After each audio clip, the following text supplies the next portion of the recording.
Hello. Good day. Hopefully you get some sound from this. Just making sure everything's working. Spitfire. Brand new.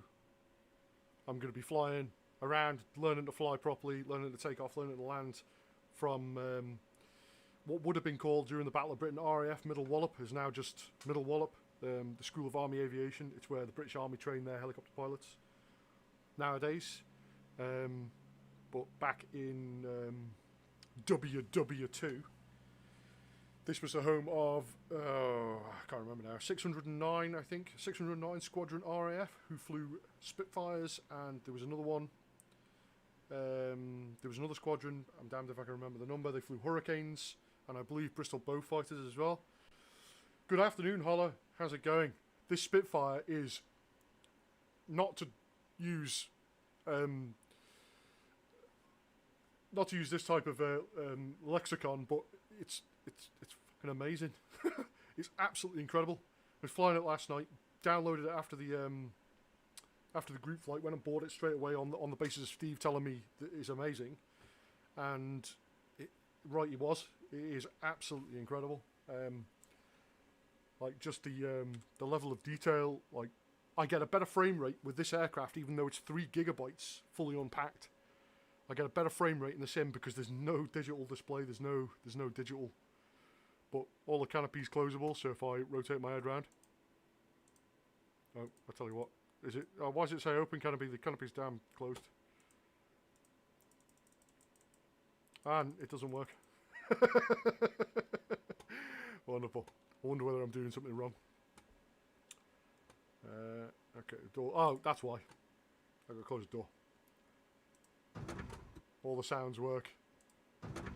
But let's right. So I was shown briefly yesterday how to start this up, and without any kind of documentation, I'm gonna give it a go and just see how long it takes me to actually start the thing up. I'm going to try and remember all the steps.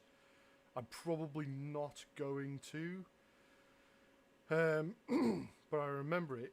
I think there was electronics, but not much. I don't think there's pretty much no electrics on this. It's all when the engine's running. So that's the fuel pressure. That's engine primer. And you have to unlock that and prime that a bunch of times and look for the wherever the fuel pressure is. I have to put the fuel mixture up. I can't even remember where the fuel pressure gauge is now.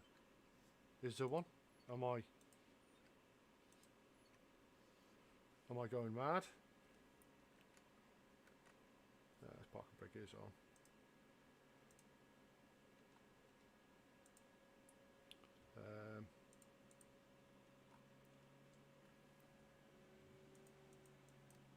There we go.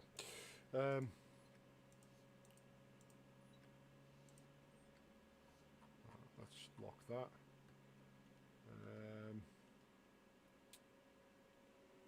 I already cannot remember what I'm supposed to be doing. Right, so the prop lever is supposed to be forward. You're supposed to give it about an inch of throttle. Magnetos.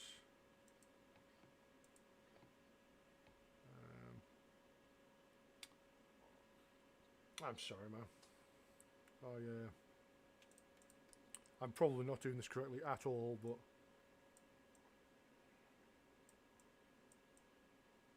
right, so there is electrics that I've got to do. I just can't remember where they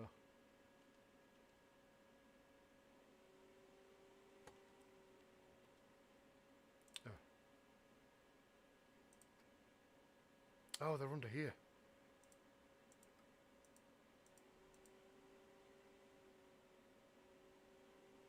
So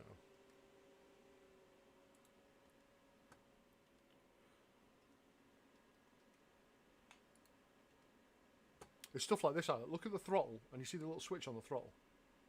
It turns the gear selector on.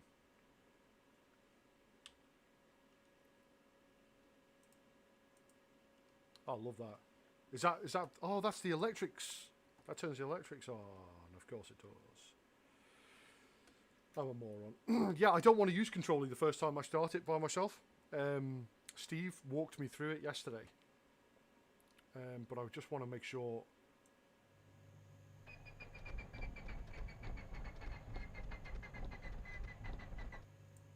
Alright, so I haven't got the fuel.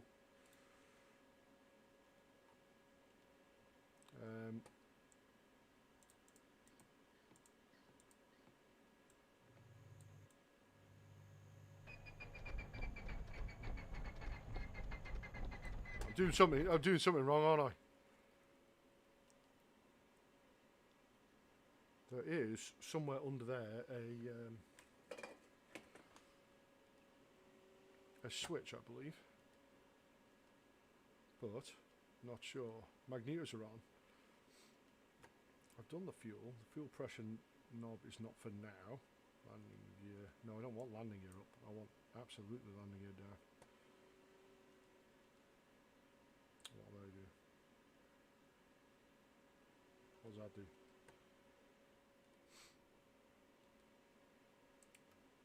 There we go. Let's try that now. Maybe I've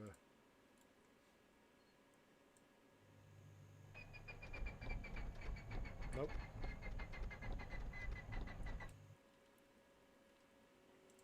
No, that's the fuel pressure knob is on, but you use the fuel pressure, the tank fuel pressurization when you're above 12,000 feet, I think he said.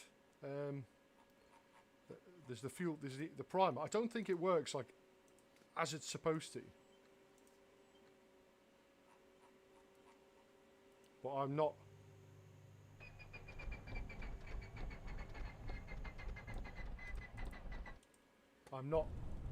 Oh. I think it nearly started.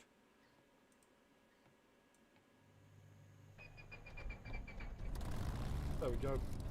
It does kind of work as it's supposed to, just not that well.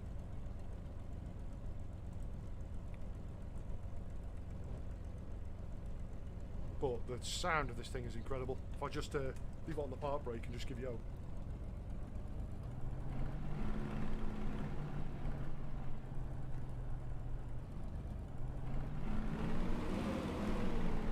Jazz, yeah, this is a learning curve and a half. Like I just downloaded this yesterday, and Steve Solo, the guy I was flying with, walked me through the whole startup procedure. And I know he's got a manual, and I'm pretty sure there's a manual that comes with it as well. I haven't looked at it. I just wanted to jump straight in and fly and try it for myself. So I forgot about the electric switch being connected to the throttle, and it's designed to be, you know, really fast to start up. You know, wartime aircraft. It potentially needed to be in the air within 30 seconds. So, but the sound of it,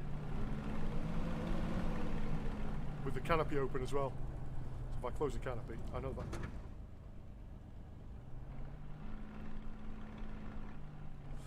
Yeah, I didn't want to use it. I wanted to see if I could figure it out myself. We got there in the end.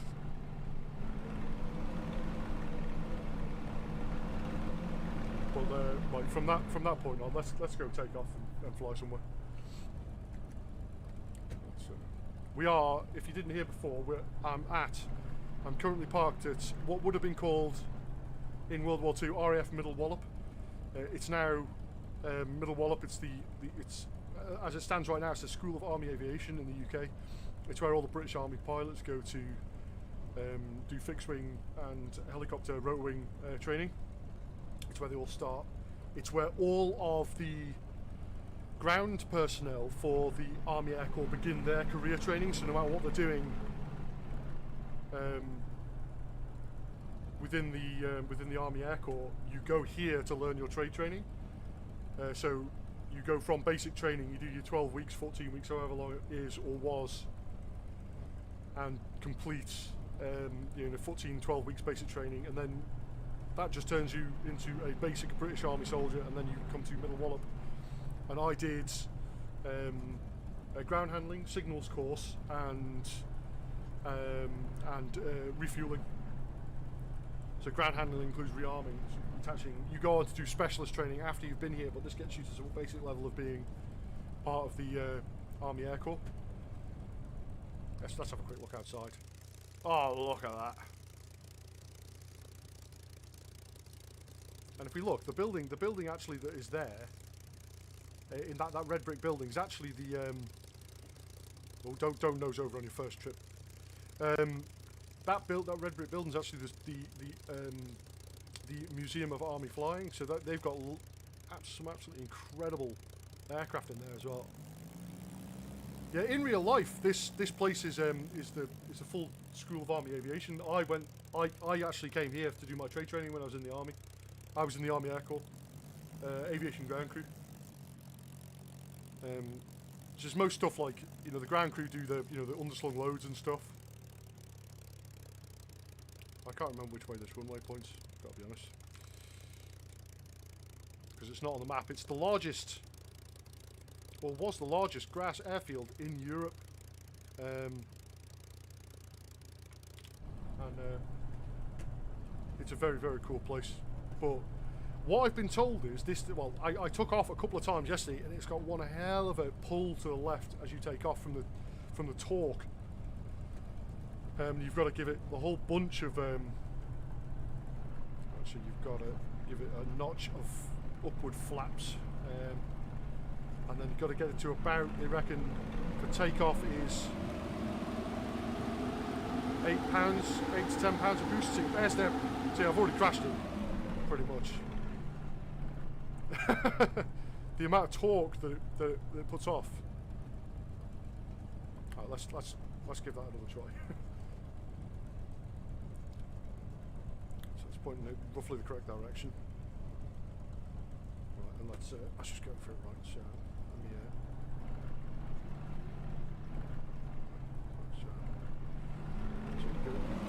so between £8 and £10. Loads of rudder.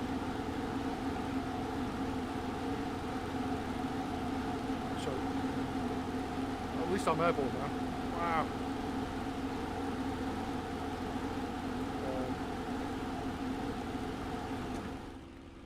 That quietens right down. This is such a beautiful aircraft. And do you know what? I was super skeptical about buying it. That's why I didn't get it immediately on release. I'm not one of those people who, I'm going to contradict myself right here. I'm not one of those people generally who buys stuff the first day of release, because like 10 years ago when you bought a PC game on CD, it just worked straight away and you didn't have to deal with anything. Nowadays, who knows what bugs might be in it on release. So I always like to see what the community says about it before buying it. And that's exactly what I did with this Spitfire. It's what I've done with every other aircraft. I've never bought anything the day of release. The only exception to that being Microsoft Flight Simulator, which I bought on the day of release because it was a Microsoft product, and I thought at least it won't crash every 60 seconds if I buy it. And I was right; it was wonderful straight away. And it's, although it is still an immature game,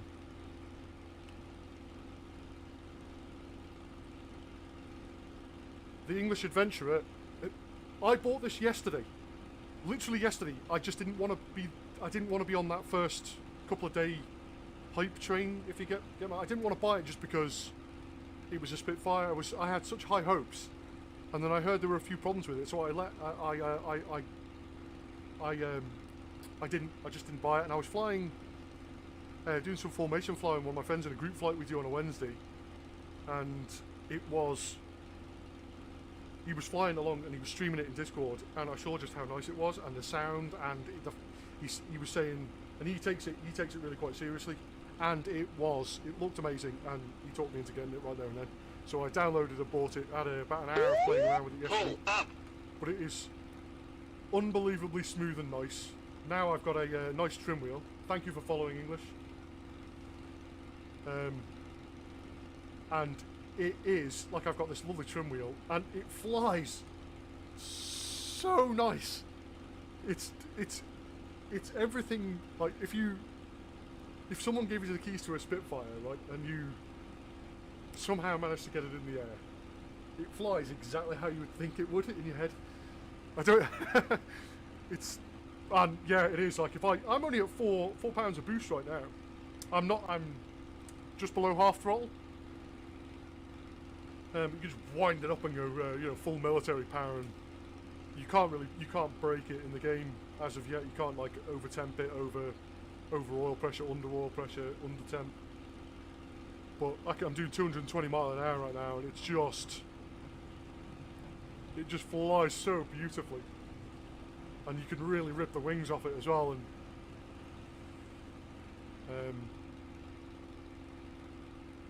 it is wonderful. Let's get my.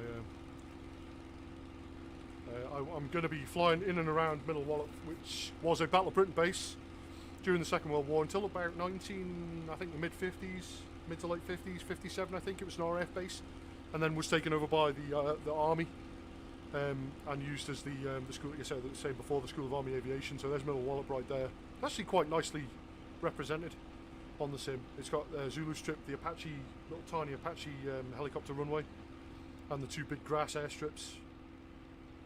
I have some fond memories of the place and some not so fond memories of the place. The place was a hole. It's in the middle of nowhere. The closest town is Andover, which is just a hateful place. Adventurer. I just picked Middle Wallop because I knew it was a Battle of Britain base, and I just wanted to be, fly a Spitfire out of a Battle of Britain base, basically. And I think there's a couple of us going to be on later on. There's a whole bunch of people with the Spitfire. Catterick. Oh, I wouldn't wish Catterick on anybody. I went to Winchester for my basic, and I had a friend who went to Catterick and he was in the Green Jackets. I spent a bit of time at Catterick. Right, so I was told about the landings. I was going to put my head tracker on for this flight.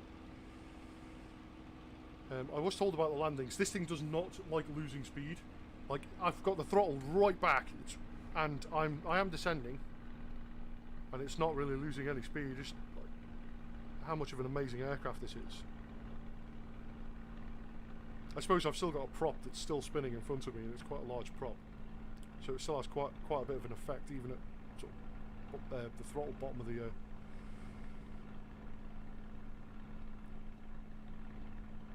So the idea apparently is to cross the threshold of the runway at 90 knots. No, that's wrong. Is it Alt? I pressed a button. I can't remember what button I was pressing to get myself into the.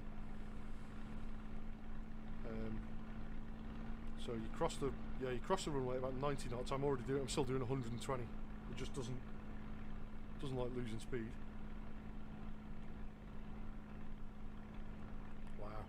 It does not like losing speed at all. There was machine guns on the wings on these things. Look out! It just doesn't want to lose speed. You really have to think about your landing in this thing. So yeah, but I don't want to drop the flaps until under 100 knots. But getting yourself into that position, you've got to really plan ahead. It's much. I normally fly Cubs and stall aircraft and bush type caravans. 150. Okay, no worries. I'll give that a try then. If I'm under 150, I'll do it. I thought that was too high. I know you can just deploy them in the sim. It's not going to affect anything. Maintenance is free, right? But I'll give that a try.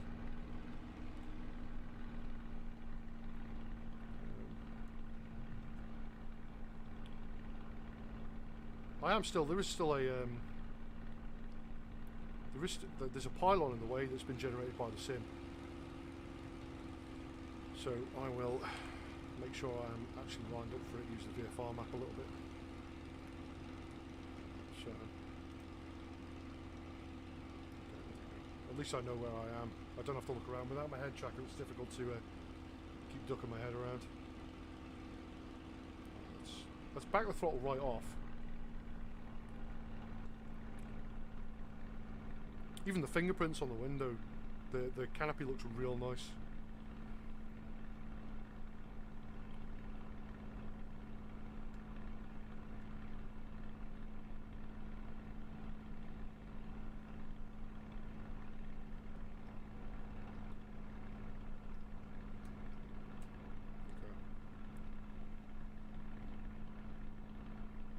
there's the field. If I can keep it under 120 for the approach, that'd be wonderful.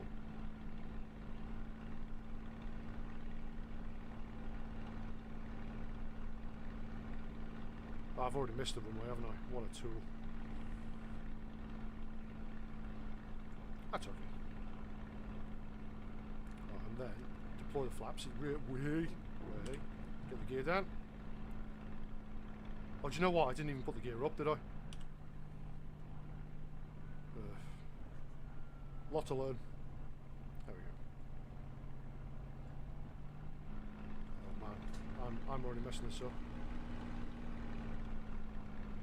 And the idea is to get it close to the ground as you can, and just do everything you can to stop it touching down. That wasn't a bad landing, considering I completely messed up that approach. And then keep the stick back the entire time while it's actually on the ground, to allow the engine to have some authority on the elevator, keep the tail down. That wasn't that wasn't that bad, was it? I was you can't fly it like a cupola, absolutely not. Oh, sorry, I missed your message there. Flew the grass airstrip that crossed the paved one. The paved one was about 2 feet high, so we know. This is just essentially a field, and in real life it is not flat. Like, they keep it beautifully manicured, but there's like mole holes all over the ground that they have to fill in. And there's there's a whole bunch of other stuff. Well, let's flaps up because you don't use them for takeoff. Apparently that's a big no-no. Do you know what? If you bear with me 2 seconds, I'm gonna stop the aircraft and put the parking brake on. I'm gonna fire up open track real quick. I'm gonna put my super cheap, janky 3D printed headset on, if it's on correctly. I'm going to connect my battery up to it. That's the correct way. Right, there we go. So that should be on. And we'll start the tracking. Oh yes, look at that. Let's try flying the Spitfire with head tracking now that I've got this.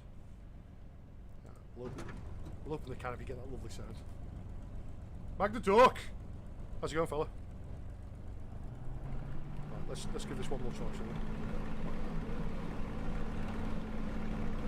Oh, it sounds beautiful, this thing. You should get it, Mag. It works out to be about £21, I think. Loads of right boot.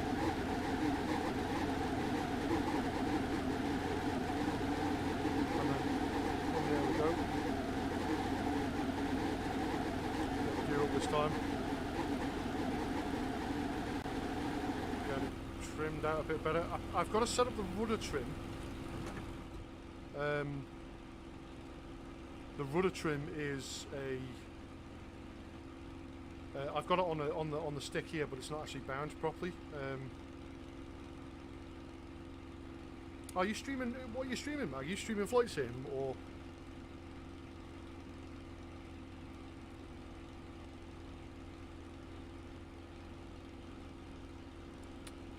Oh, wheels! Oh, no way! But at least the Flight Sim one is what, $20 cheaper? You're doing Warzone, okay, man. You need to get in on us, but I need to adjust where I can look as well. This headset needs. I need to be able to look a little bit further up without moving my head quite as much.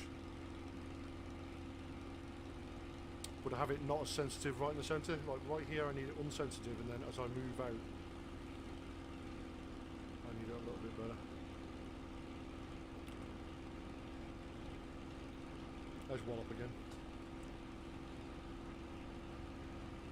Oh, this is such a nice plane. I'm not sponsored by them, I actually bought it myself last night. So. I wish I was, I mean that'd be wonderful. But, you know, if I've only got 10, 12 viewers, no one's going to sponsor me. Like zero throttle. Let's go outside and just listen to the engine noise a little bit. Oh. turn the heads off just for the outside view.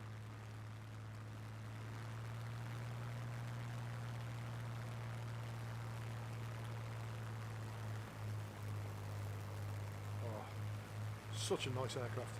It looks incredible as well. So I'll tell you what, I'll get it trimmed out. Trimmed out-ish.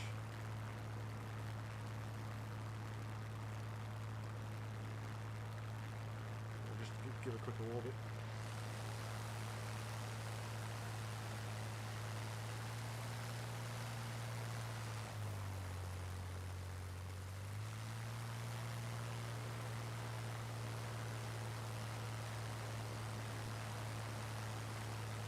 Oh yeah.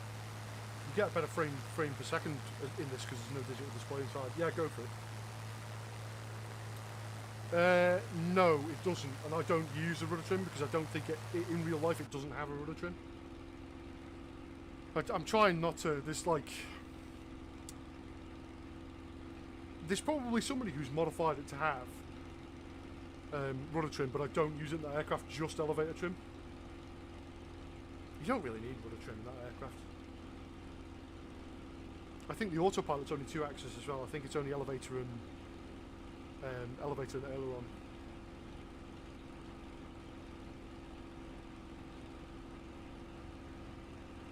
It did finish. I haven't got the camera hooked up right now, but for whatever reason, I've just realised that OBS is capturing OpenTrack. So let me just deal with that.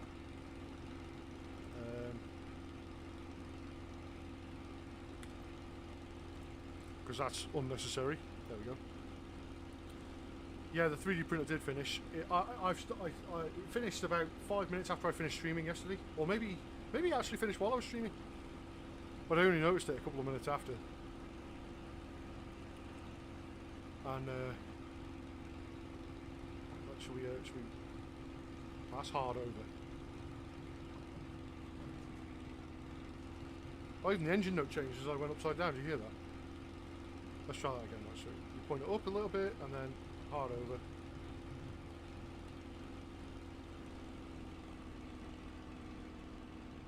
Engine starts to fuel a little bit. That's cool. I like that. It's very well modelled, this thing. Yeah, I'm gonna build that Garmin autopilot panel. Probably tomorrow, actually. Tomorrow afternoon, I think. Yeah, Jazz, there is. I use one. It's called MSFS add-on linker, and it doesn't connect to Flight Sim. It doesn't do anything in Windows. It's a simple program that creates dynamic links from a random other folder and spoofs that. So it creates dynamic links so the community folder can sort of really be anywhere. I've got all my add-ons stored on like a secondary or tertiary, in this case SSD, so they're not on my main hard drive, not taking up, at the moment I think it's like 50 or 60 gigs of extra add-ons that I have. An add-on linker basically just links the third the external add-on folder into the community folder, and you just use checkboxes to either I'm not autopilot. There's no autopilots in the aircraft. Look how trimmed out it is. It's just such a beautiful aircraft. You use the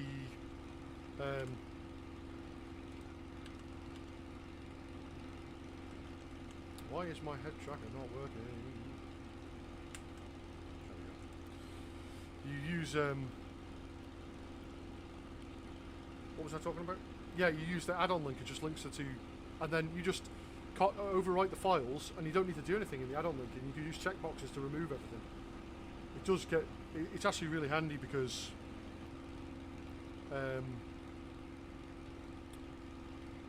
you can just quickly and easily remove something from your boot up, your instance of Flight Sim, without. And if you know you're not going to be flying in the US, you can remove all your US mods, and it speeds up the boot up time, and it's super lightweight and handy, and I haven't had a single issue with it. It just works. Yeah, holla. I'll maybe for another hour or so. Let's see how far my janky 3D printed IR light setup and my PS3 camera up there with OpenTrack works quite well.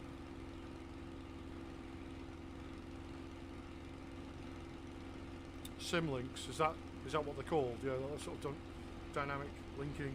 Like you can just ask Windows to. I'm pretty sure all that does is just ask Windows to. I can't. Yeah, I've used that in the past. I can't remember what it was called.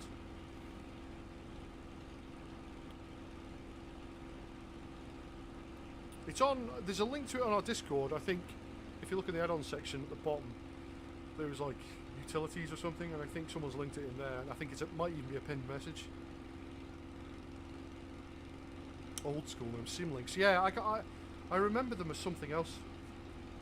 It was a very handy little utility. I'm pretty sure that's Andover, isn't it?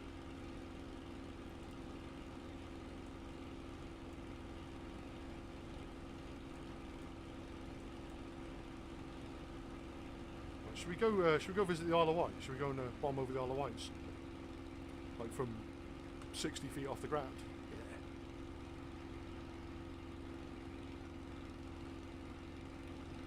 I'm currently doing 360 miles an hour. And the gauge goes up to 480, so... Apparently you can keep up with the 339 in this thing.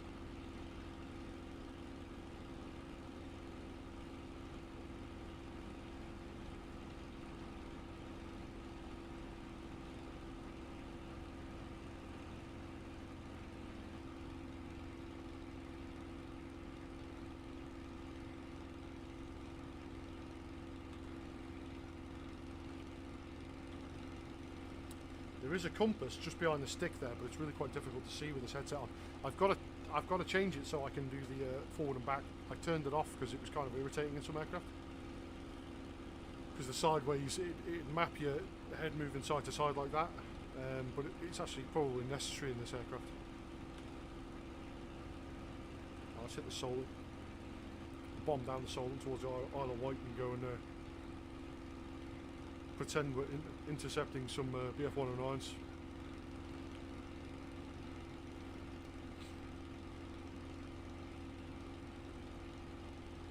Oh, we would be climbing to probably 15,000 to 20,000 feet for that anyway. Maybe even higher.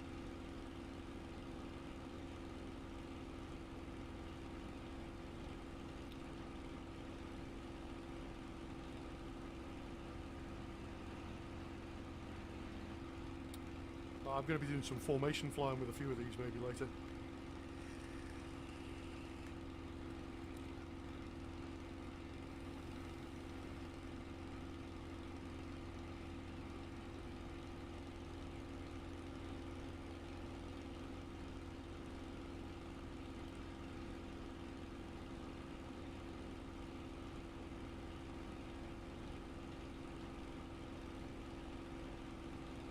I'm also super tempted to go and buy one of those stream decks.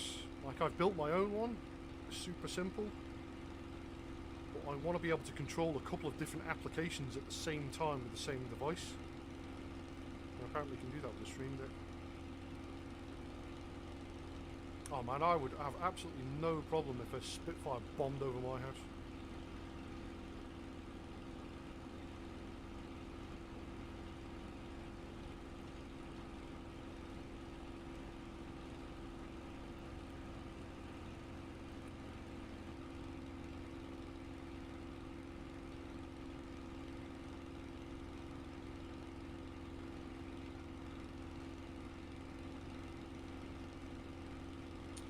Shipyard and on the Solent. Cruise ship with some trees in it. It's the future right there. Microsoft don't even know it. Tree powered. Oh, nice. They've done this quite nice. I've never actually visited this. Valnius Wilhelmsen. That is a car carrier, and there's a documentary on YouTube about that vessel. It's probably more than one in the world, but.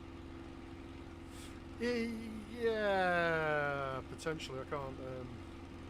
They would come after me in significantly more advanced fighter aircraft if I bombed Portsmouth.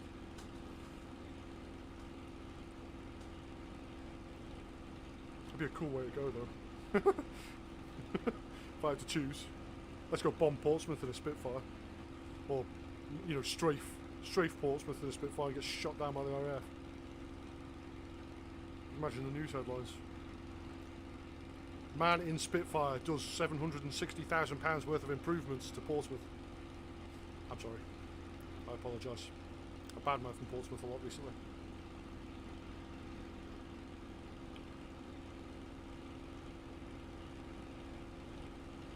Oh, and the texture mapping on the canopy with all the little scratches in the sunlight.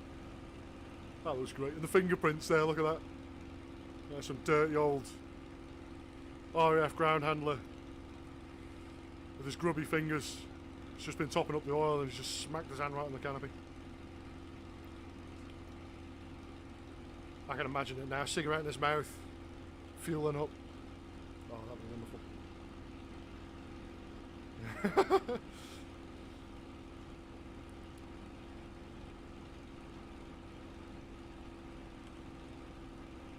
Why haven't I got turned on the GPS tracking on that? We'll go and buzz Matter D.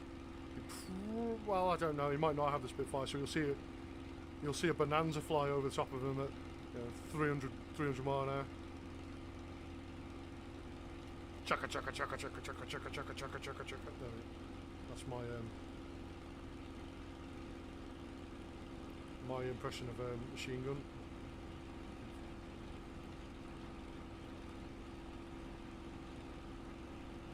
I need an external application that when I press the trigger button it makes machine gun noises.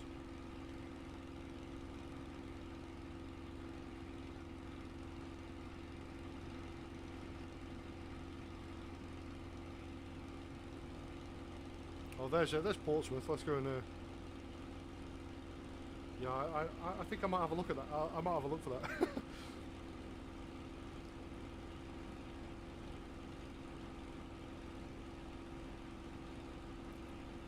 Normally, Adventure, we do group flights. That's the reason I started streaming. I stream our group flights, and for no other reason than to just advertise our group flights. And we do like big organised group flights a couple of times a week. Normally a Wednesday and a Saturday. We just did one last night. It's normally in bush aircraft. We do bush flying, but I can see me organising a big group flight on these as well. This thing is incredible. Let's see how many of our group get the Spitfire. I know a couple of us have.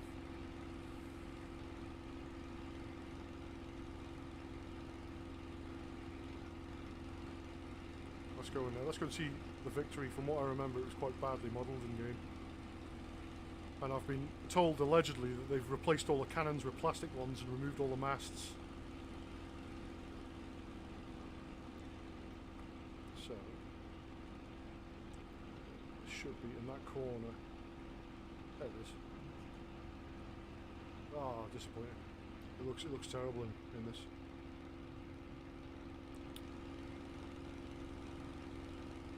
Well, there's Art Royal. Well, it looks like it's the Queen Elizabeth, isn't it? It's a real shame that you can't land on ships in this game. A paramotor would be cool as well. Yeah, I would like that. There's a load of little bush aircraft being added. So I need to just reset the view here. There's a load of bush aircraft that have been added. So there's a power solo. That's about as close to a paramotor as you can get. You can land at about 12 knots. There's the Zenith, or Zenith, depending on where you're from in the world. The CH-701 Stoll. That's a brilliant fun aircraft. I've got that. There is the other aircraft that our group has been enjoying is the Cessna L-19 Bird Dog from the Vietnam War, the end of the Vietnam War, Korean War. Very cool tail dragging Cessna and there's a float variant on it. That was used as a spotter aircraft. That's very cool. It's quite a slow aircraft. There is I'm trying to think what else there is. Power Solo 701. There's the Cubs that have been created by Carbon Prop over on the Bush League Legends Discord and website. They're all free to download. They're brilliant. There's a float plane. There's a Tundra tyre. There's a Tundra one with a cargo pod. There's a plain cargo pod. There's a skied variant for landing on glaciers and stuff and ice lakes. That's brilliant. super happy that there's guys like that about doing that kind of thing. Like, that's why I really, really love the flight sim community.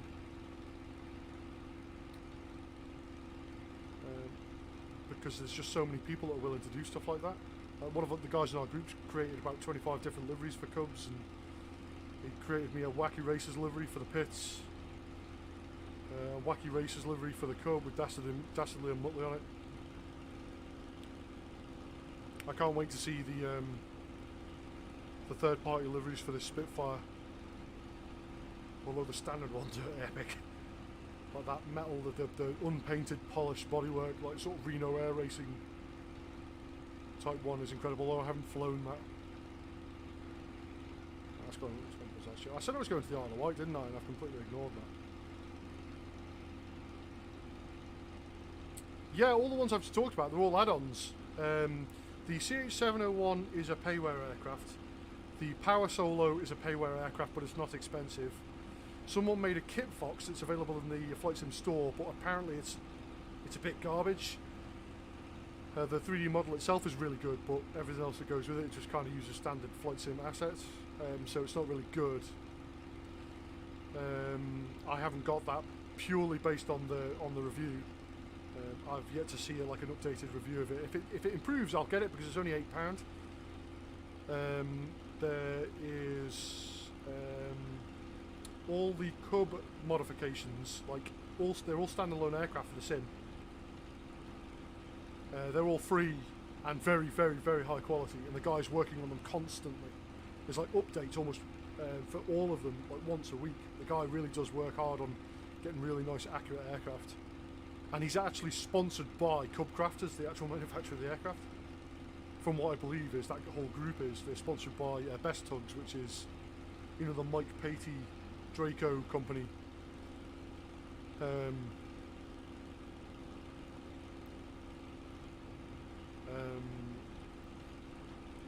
there's so many aircraft for this sim now. Do you know what? I'm going to get this into sort of landing trim, because apparently there is a little indication on the wing that is like a visual indication to let you know that you're in landing trim, like gear down and flaps down. So I'm going to just slow down to about 100 knots, 100 mile an hour, sorry. This aircraft doesn't use knots. They're over cows right now. The town, not, you know, cows. C-O-W-E-S. But I'll get it over the town of cows. I'll get it into landing trim. Do I have to reset that a little bit? I do. I'm having to reset it every now and again. So minimum throttle. And once we get into landing trim, I'll just increase the throttle a little bit. Yeah, I recommend getting them Adventure. They're all free. The Cubs especially. The Cessna is not. That's probably the most expensive one. I think it's £25. I'm not entirely. It's a very fun aircraft to fly, but I'm not entirely sure it's worth £25. Personally, for me, it's a very, very good aircraft.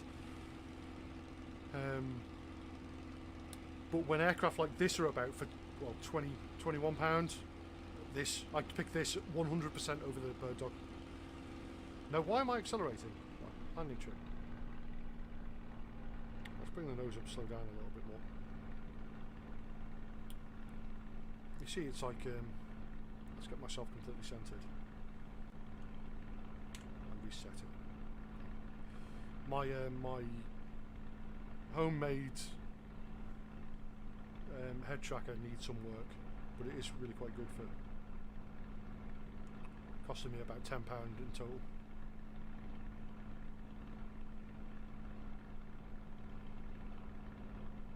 Right, so there's our 120. Let's stick the gear down, and if we stick the flaps down and then have to deal with that, there's a little wing indication, so I'll grab hold of the thing so I've got control of the aircraft. I'll open the canopy. If you look out on the wing, there's a little flap that's opened up, and apparently that I'm going to stall out if I don't be careful. There's that little flap opens up, to indicate you're in landing configuration. So if I put the flaps up, it does indeed, it goes away. Look at that. Fly around with the canopy open a little bit. Get the wind in our hair, or whatever hair we got left. I need to put a scarf on for flying this, don't I? So I can waft my hair out the window and some goggles. Oh, that's a great idea. My flying hat, get fully immersed into the role of Spitfire pilot. The hair mod, I'm not sure. There's I know there's a payware one. There's a payware hair mod. But I don't think there's a freeware one just yet.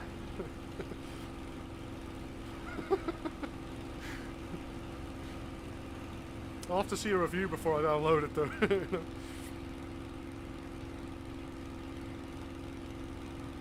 Oh, this is just so much fun. I'm not even doing anything. I'm literally just flying around on the Isle of Wight. And with the canopy open on a Spitfire doing 200 and... Oh, there's the problem with Flight Sim at the moment. Random FPS drops for no apparent reason. It'll clear up in a second. It's got nothing to do with scenery, by the way. We tested it multiple times. It's just something in-game that causes it to do that. Wow, that's bad. Bear with me, it will smooth out. I'll try and keep my head still to minimise the...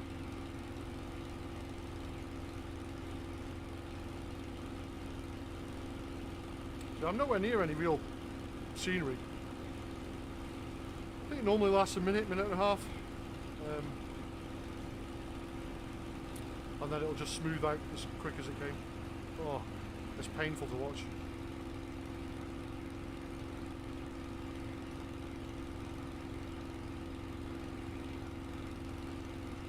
I don't have crappy hardware either, so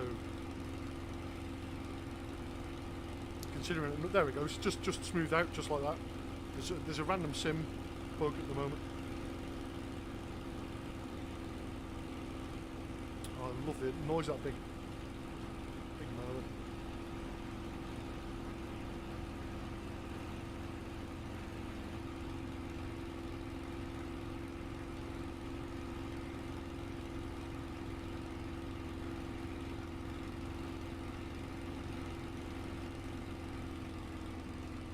I want to set it down because I would like to do a couple of engine starts again.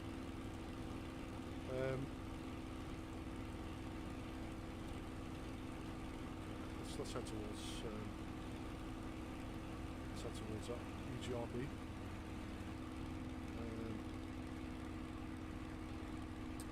The engine start. The only problem I've got with the engine start on this, it sounds great, apart from Spitfires didn't use inertia starters. It's got like an inertia starting noise, like from a big radial engine. Some Spitfires use Kaufman starters. All the Griffins did, as far as I'm aware. The 37 litre V12 that Rolls-Royce made. But none of the Spitfires used inertia starters. Apparently there was some sort of hand cranking on one model, maybe the Mark II.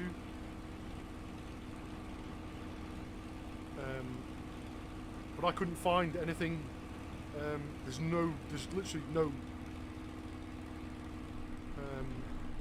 The Mark 9 Spitfire was electrically started. The big radial engine needed a lot of energy to spin them over. So, and you know, batteries were a huge weight penalty. So why would you put big batteries on something you want to be light and nimble and just add a load of weight? So they would use like Kaufman starters, or the inertia starters were, I think the weight penalty was less. Oh, that wind noise. Oh yeah. Well, there's the airfield. Well, there's the strip, sorry.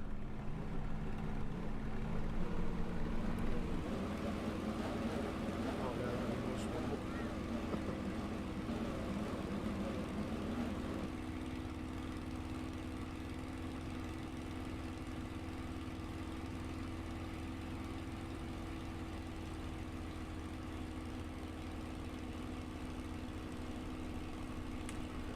Just do a nice throttle right down. Stop bringing the gear down. Try and look out the window for that.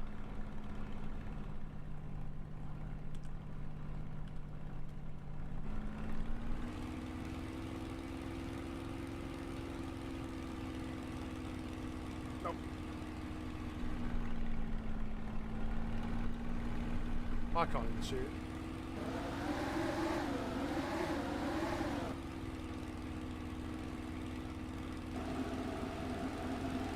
Not even anywhere near it again. My GPS map is like floating about.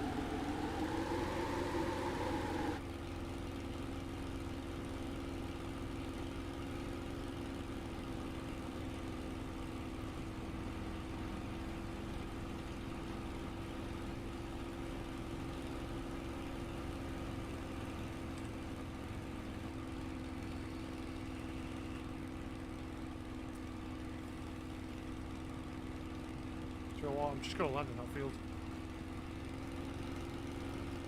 Ruin some crops.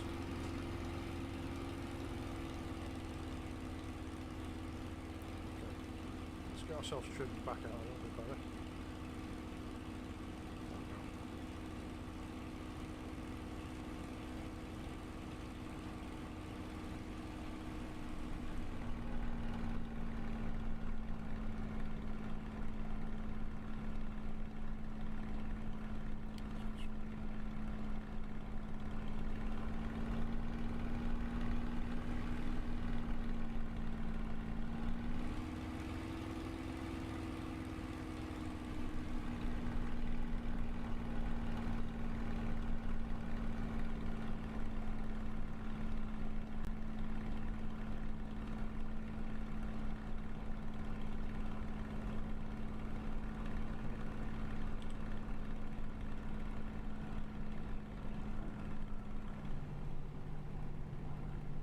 I'm going to massively overshoot this, aren't I?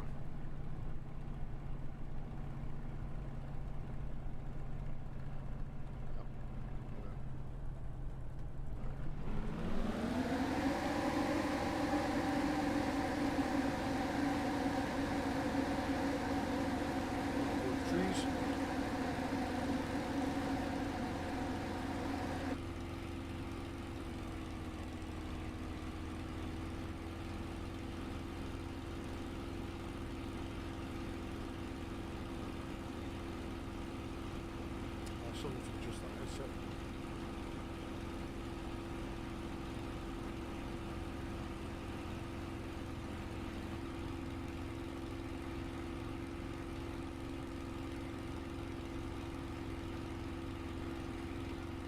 Sim graphics, so good.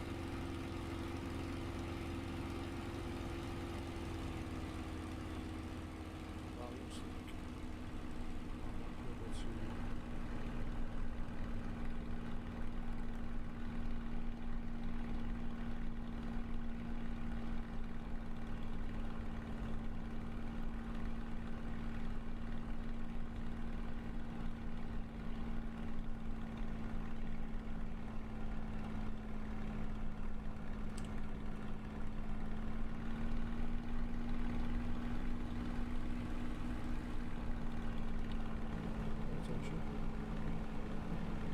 Avoid the trees. 150, I think, was the.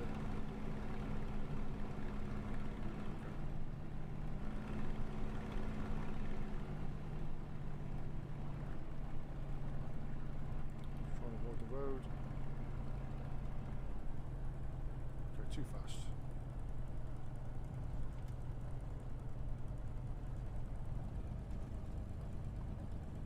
I'm going to hit a bunch of trees. Rip. Okay. That wasn't the prettiest landing I've ever done. I really need a lot of practice for this thing, just taking off and landing.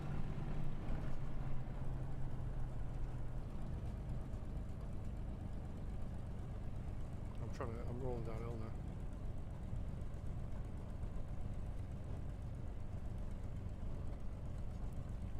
I've got rudder pedals with analog brakes on them. I'm trying not to nose this thing over.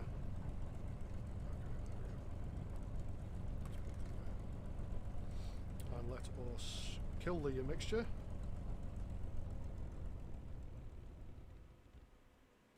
And listen to the starter noise.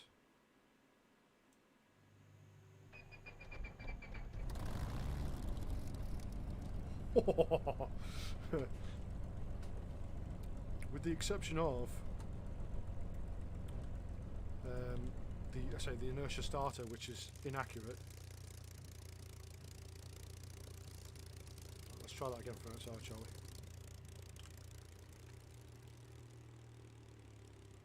Okay, one more time. Nice tweeting birds in the background there. Not cheating.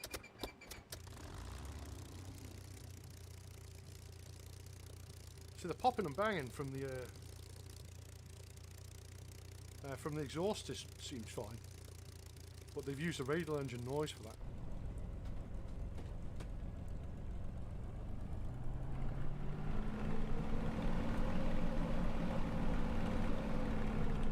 Have a quick look outside and see where I am, and I can't use that because.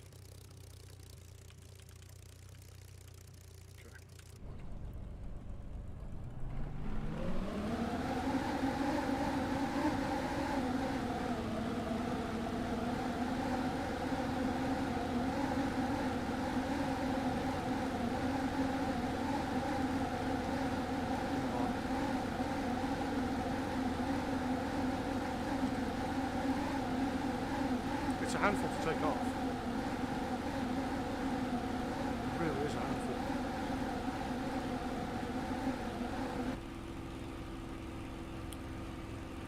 Turn that back on.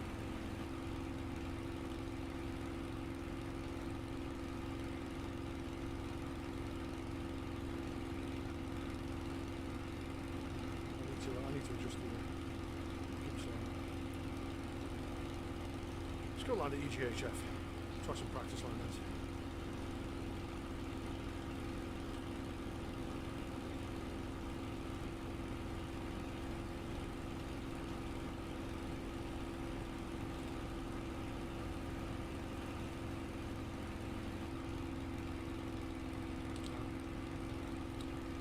I'm so used to flying Cubs, I never think about the gear anymore. And the first time I landed it yesterday, actually, when I bought it, the first time I landed it, it was with gear up. Even though there was a massive indicator that's saying up.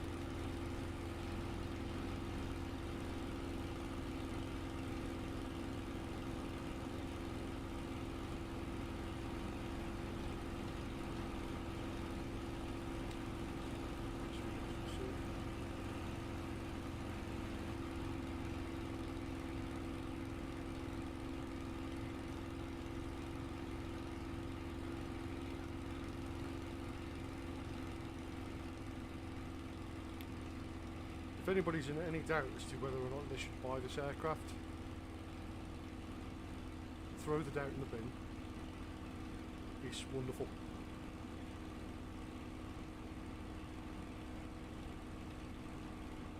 You get a better frame rate with this aircraft than most of the in-game, the standard sim aircraft.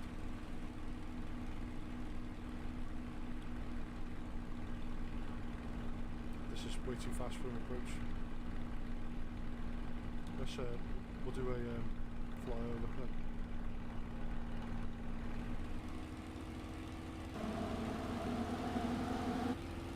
With my canopy open.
I'm gonna have to check the what it says on the flaps for these things, because I think I was told 120, but it's 150.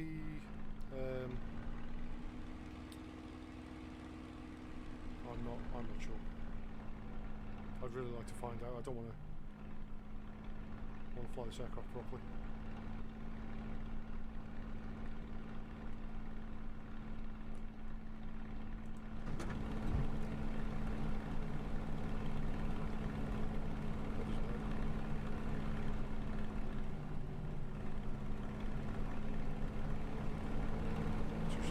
Threshold at 90.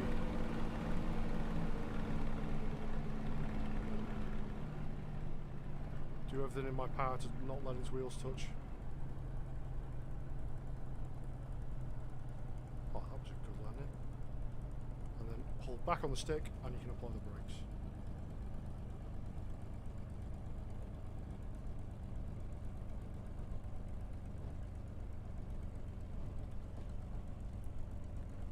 That was an amazing landing. I love this aircraft so very much. Scratch my head.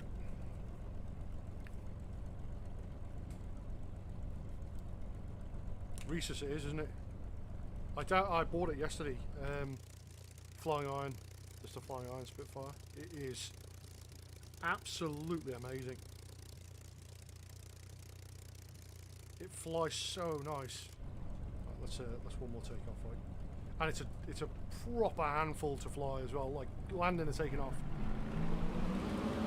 So if I put it up to, you've got to give it a whole bunch of white boot.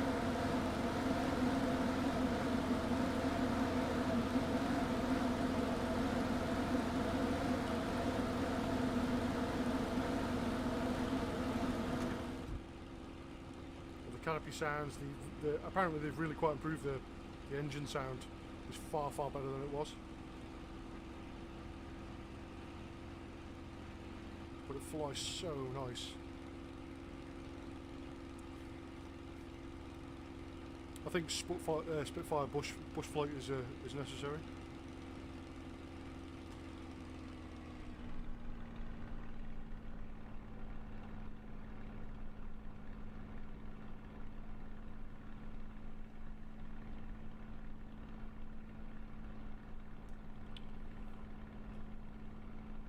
I'd say this is probably one of the nicest, it is the nicest looking aircraft in the world. One of the best sounding aircraft, the best sounding aircraft in the world.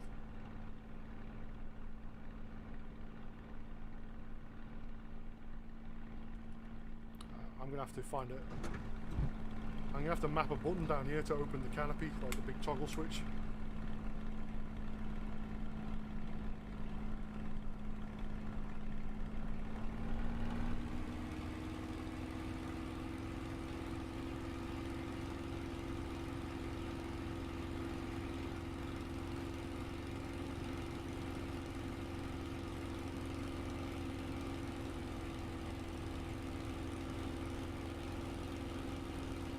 We were flying about. I was flying about in formation with another guy, with the guy who taught me into flying actually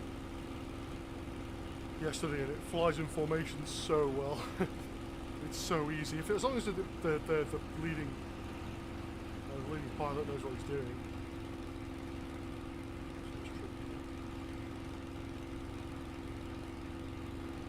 I've also been like I 3D printed the trim wheel. Finished building it yesterday, and I'm using that right now. So it allows trim so much better. Nice big analog trim wheel.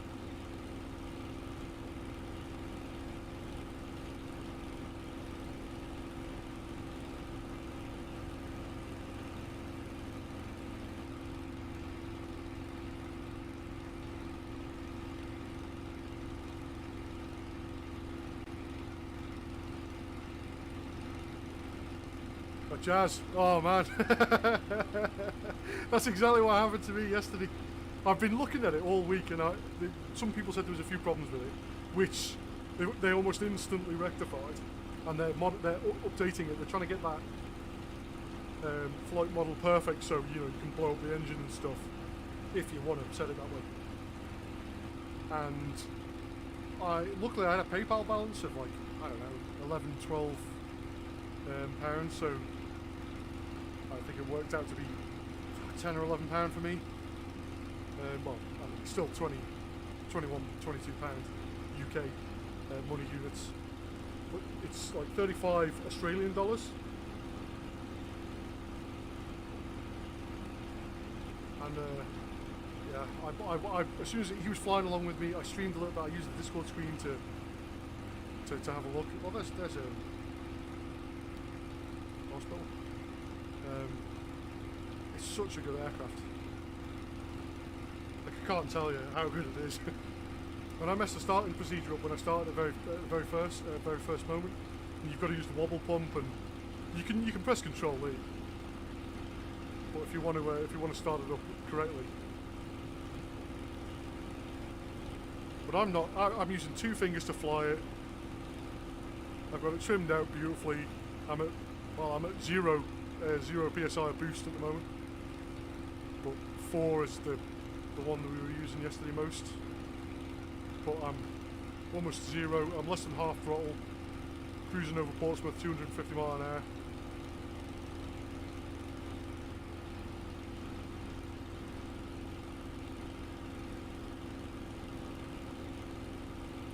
Spinnaker Tower in Portsmouth.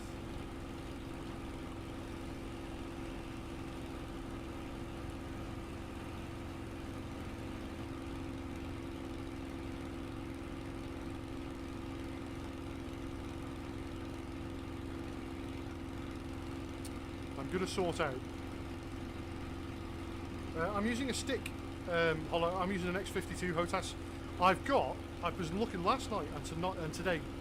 I was looking at building a full ground-based stick, so I've got loads of movement up top. Like, I get really, really fine control of it, specifically for this aircraft, because you really, really need that fine control. I mean, you can fly it real nice with a stick. I imagine you can fly it real nice with a yoke still anyway.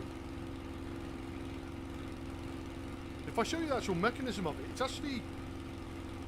it's the way it moves, it's kind of almost a cross between a stick and a yoke. So if I look my head right down, so if I move that part, it's only the top section that moves, and then the whole bottom moves.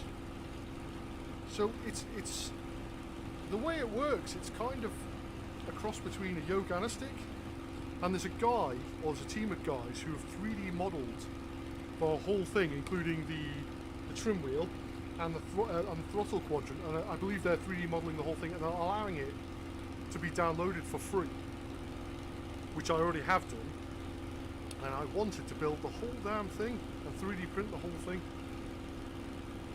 I'm going to test print a few things later. I might stream that if I stream again tonight.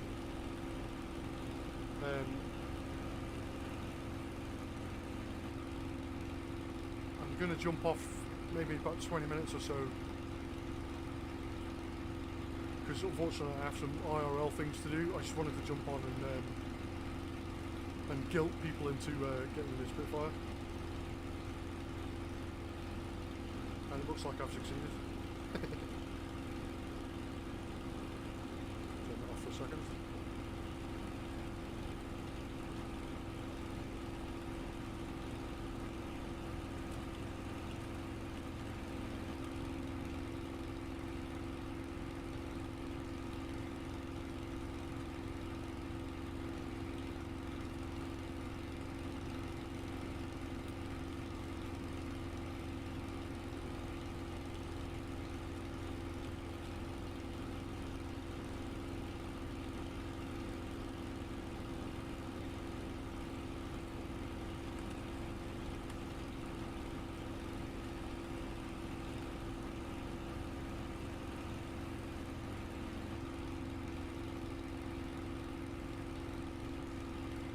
Bear with me 2 seconds, I'm just trying to administer something on the internet.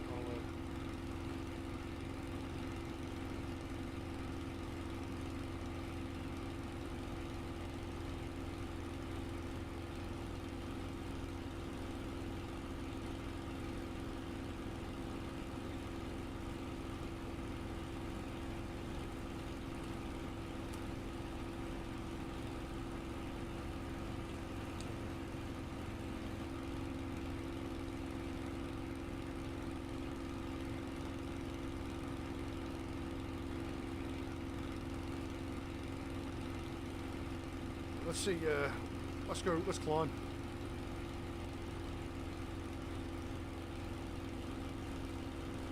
Climb and dive. I want to see, actually before we climb, I'm going to stall.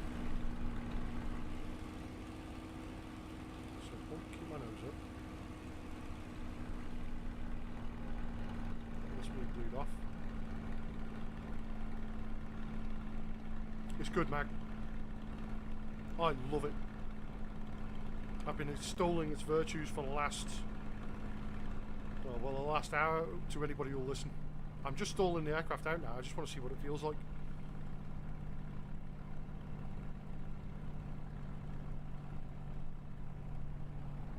Unfortunately, no, but I am going to find something that allows me to map my trigger button to machine gun noise. So I can at least have it in my headset and pretend to strafe Portsmouth. I'm doing 80 miles an hour and the thing's still flying and not stalling yet.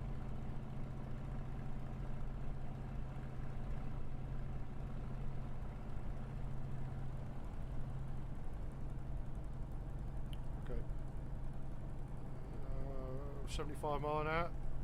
Ooh, ooh, ooh, it's getting a bit floaty.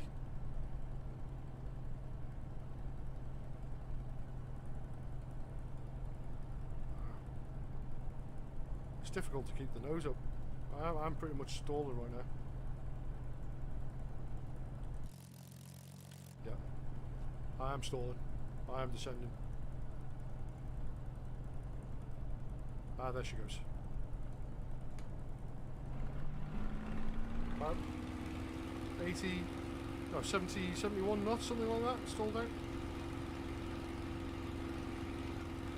Yeah, I'm going to, I was thinking, I was actually making machine gun noises earlier.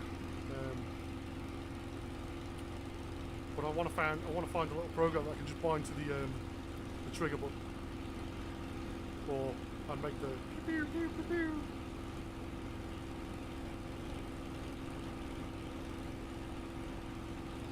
I'll do it for you next time.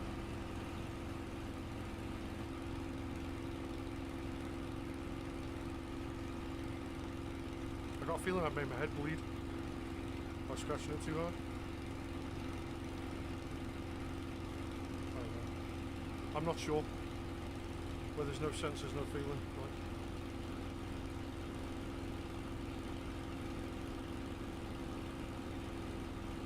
I've been flying around this the whole time with the canopy open, just because it sounds so wonderful.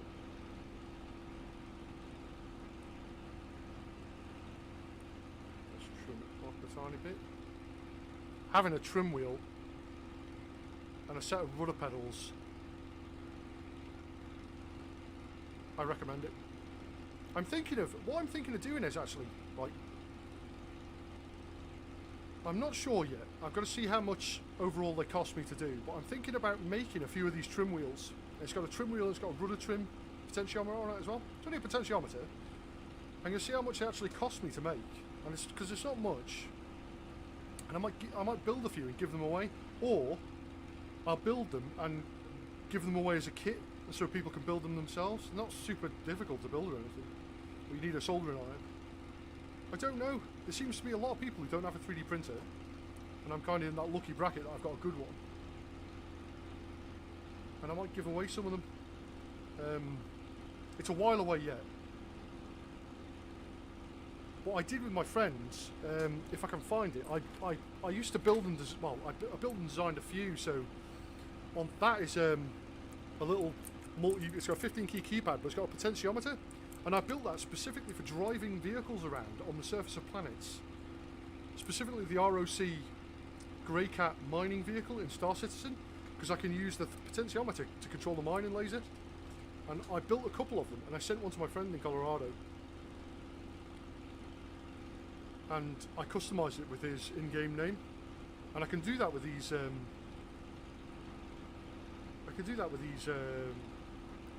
Elevator trims. Unfortunately, the way it stands at the moment, I wouldn't ever be able to sell them because this is somebody else's design, and I'm not that guy.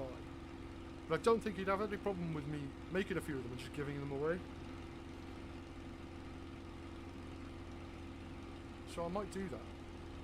That field looks cool.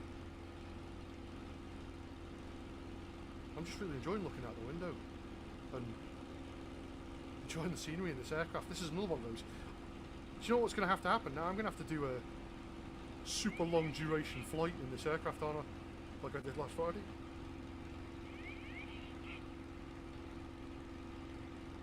It would have to be something really interesting. I wonder what that is. That's really cool.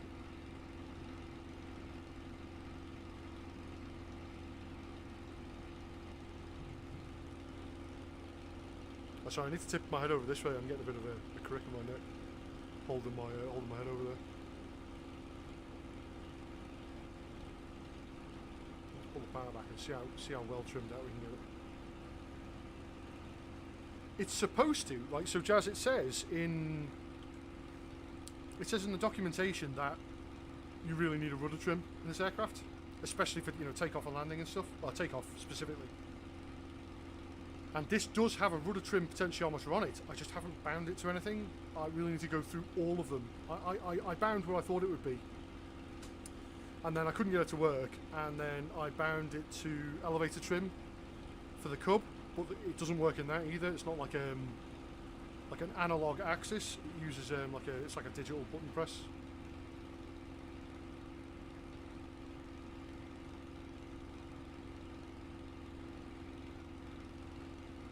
Stand by. I've just got to let the missus know what I'm doing.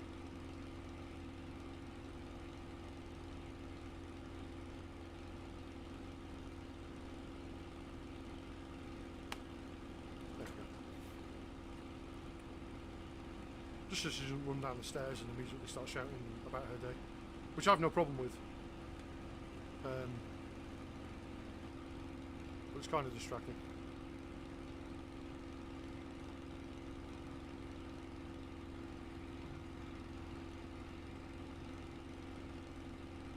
I've got to keep an eye on the fuel apparently. You can only keep an eye on it by. And it only monitors. So if I look at gallons of fuel, I've got 20 gallons of fuel. I like that button. There's no fuel gauge in this thing, like traditional fuel gauge.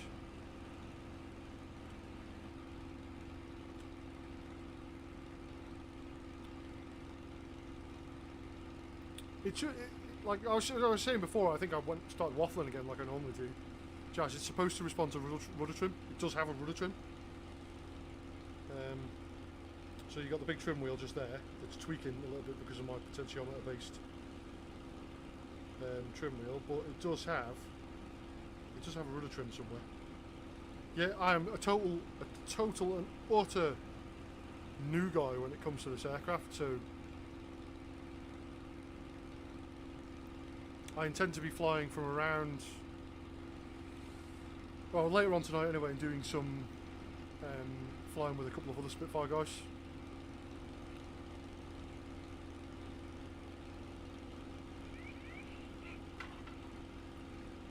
But if I haven't already said it 700 or 800 times right now,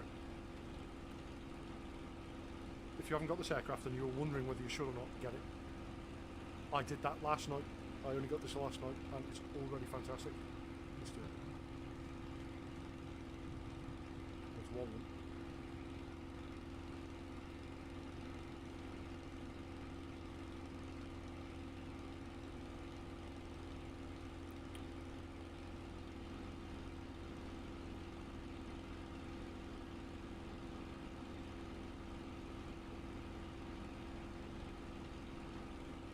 Yeah, you could well be right, Josh. Let's have a quick look at it. Let me just get this aircraft in a position where I'm going to be certain it's going to stay, roughly.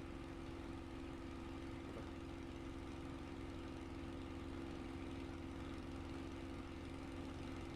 There you go. Rudder, bias, starboard, port. Yeah, that's it. You were quite right, Josh. And now, for whatever reason, my headset's stuck over there if I'm looking straight at the screen.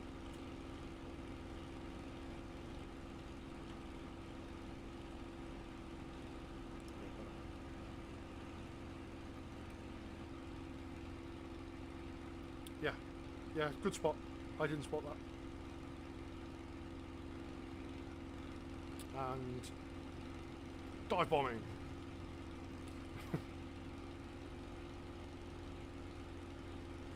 Does anybody know off the top of their head what the maximum speed of this aircraft is?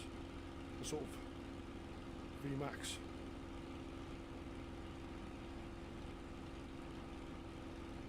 Because I know on a few occasions in a dive these things would hit Mach 1 and then pretty much immediately crash because the shockwave going over the horizontal stabilizer at the back, the shockwave would cause the airflow to entirely miss the elevator. So at that speed, the elevator had zero authority, and people would just continue on in the dive and straight into the floor. That happened a lot of times, and the solution was actually dreamt up by an English guy. And for whatever reason, like all in that period of time, we gave the idea to the Americans for free that was causing the problem, and they fitted a new elevator, an entirely moving horizontal stabilizer to the Americans for the Bell X-1, and that's what allowed them to have control of the aircraft during their supersonic flights. Another chunk of information that's been in my head since I can't remember when. But the solution to the problem was invented by an English guy. Like the British invented the magnetron, which allowed radar to be produced. Americans couldn't figure it out. We gave it to them for nothing. We invented the jet engine, gave it to them for nothing. Semiconductor, gave it to them for nothing.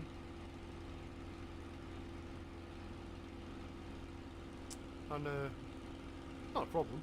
When it came to the atomic bomb, they said, no, you're not having that. Like, well, we'll go and make our own with blackjack and hookers. There's been some really, really smart Englishmen over the years. There isn't so much anymore, unfortunately.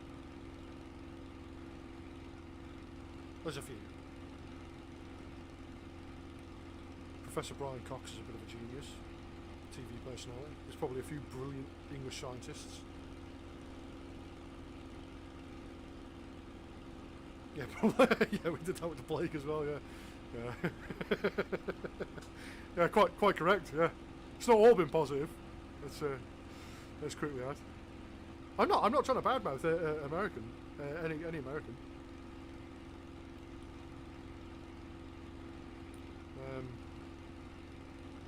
Without you guys, we'd be speaking German right now, probably. Again, not that would have been a huge problem for me. Oh, the FPS it is, because my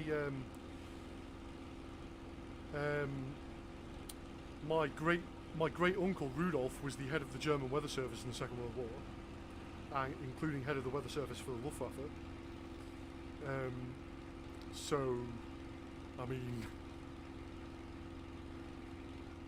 Had we been, it would have not been too much of a problem for me. And my great granddad, Otto, was a colonel in the German army. Yeah. There it is, just smooths out. I've got all my great uncle Rudolph's medals and all the paperwork to go with them. It's fascinating bit of history. I obviously don't have that same political leaning as he did. Obviously, but the whole history of the whole thing is fantastic. Oh, no. Why? There. I know it's not my computer. It's the sim. There's something broken in the sim.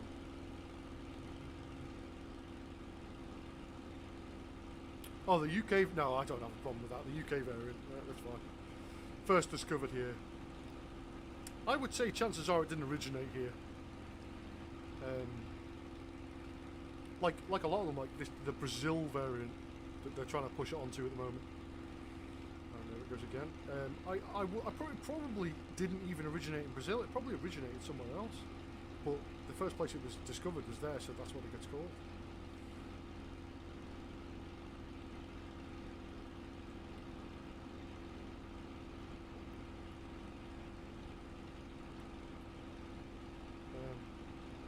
Thankfully, America and the UK have quite a good history. Not only of working together, but just. Oh, that FPS is really bugging me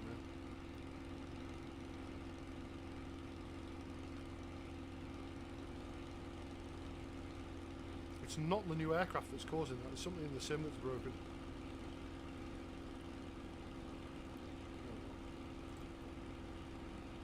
Just to see if it was that.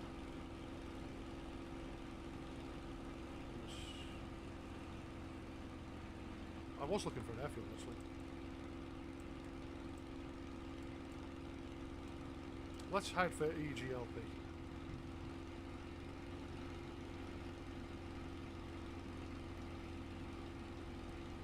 What is that? That's not. Well, it's not a golf course, is it? Looks like it's the firing range or something.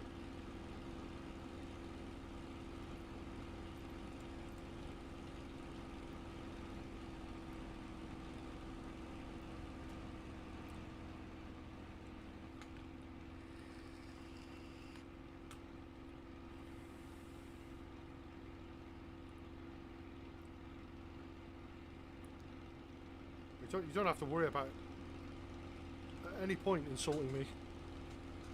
I have a sense of humour, and 90% of the time I can tell when something's a joke. So I like the irony. I do enjoy the irony of that. Though we're getting you back now. Oh man, it sucks so hard that we can't do anything in the UK right now. And it's right that it's like that. Let's get this canopy open before I crash.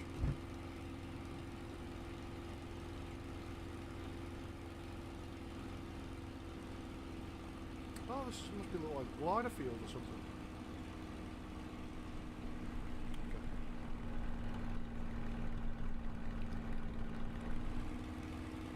Let's continue on. And turn around and try and land. Yeah, I'm not precious or anything like that. I like taking the mick out of people just as much as anybody else.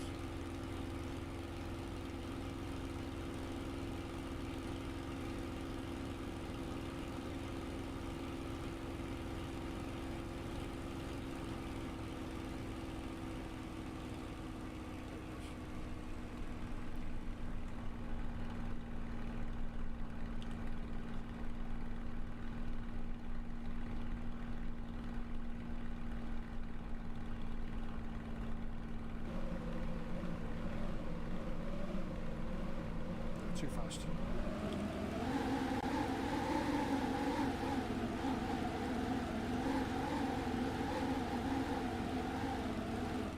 You really need to plan the approach on this quite a lot. It takes so long to slow down.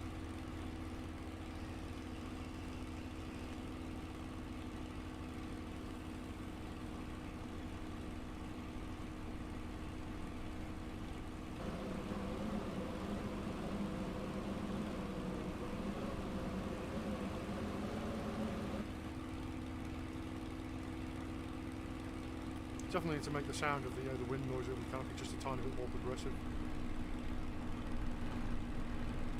Not complaining. Wonderful, wonderful, wonderful aircraft.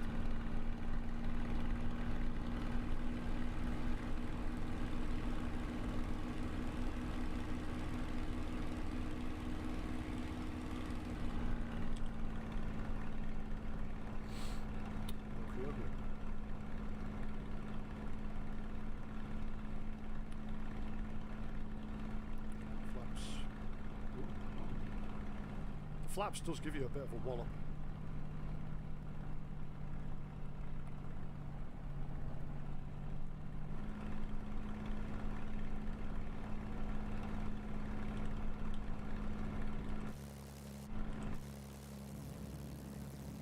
Ah, Steve. There's Steve. There's the guy who actually talked me into buying it.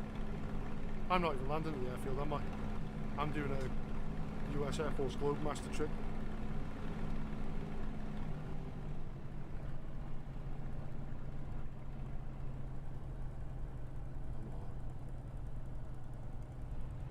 Oh! I tell you what, I don't mean to toot my own horn, but I'm getting good at that.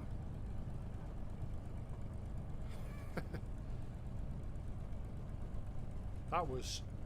I'm super happy with that landing. Not so much the rollout at the end there. But, I really enjoyed that. This is an incredible aircraft. Top speed says 396, but there are two versions of boost. Yeah, there's medium supercharge switch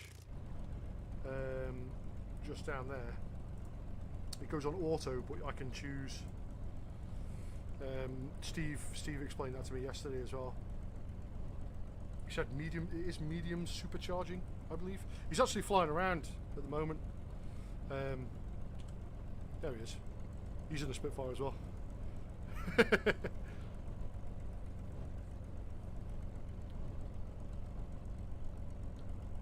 He's not in the. If I join the, I'll see if he's in the Discord channel.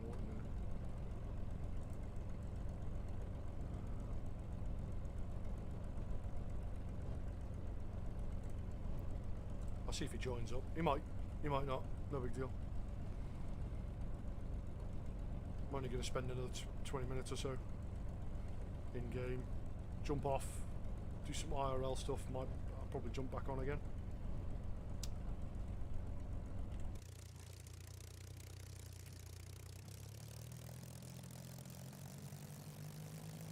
They are. The guy who models this said in the patch notes, he says he will be modelling a free castering tail wheel once the SDK allows it. It limits what you can do at the moment.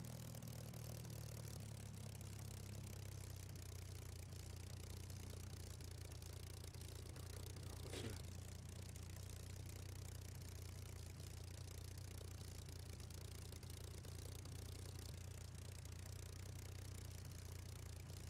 Has he landed it with his engine off, or is it just oh no, it's just a sim. Yeah, I'm not talking to him at all. He's not in the Discord channel or anything. He's gonna park right up next to me. Is he in the silver? He's in the polished one.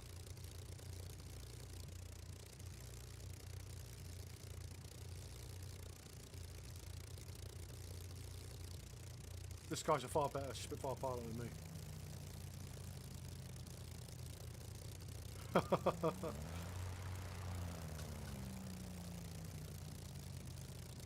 Oh, nice. Look at that.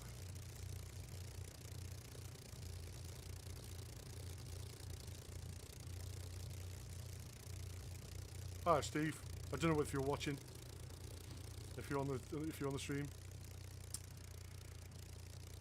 Astru, the Spitfire is by a bunch of guys called Flying Iron Simulations, an Australian lot. If you type in Flying Iron Spitfire in Google, it should take you to the page. I have to warn you, it is a payware aircraft.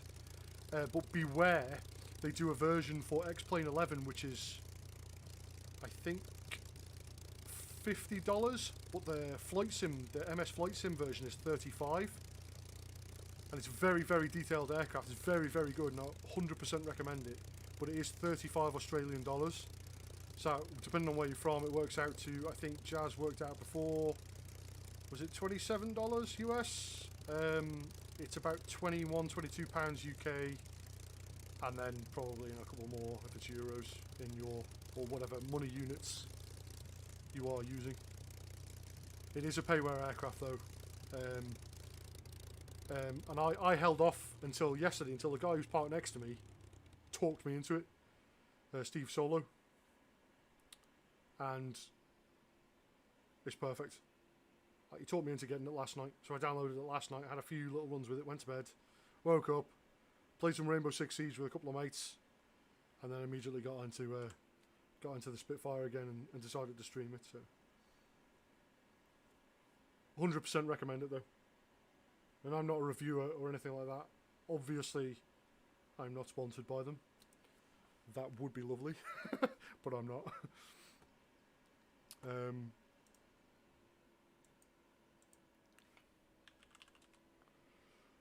Sorry, I was just responding to a message.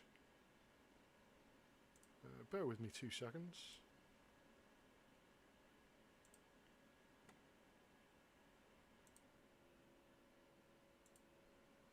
Oh, right. Okay, Steve. Hey, Steve, I don't know whether you can hear me on the stream. It's going to require me to use push to talk, and I hate that. I haven't got a button or anything set up for it. I don't know whether you can hear me on the if you're on the stream or anything. You're on mute if you didn't know. Yeah, I know. I haven't got push to talk set up. You can't even hear me say that. Oh, man.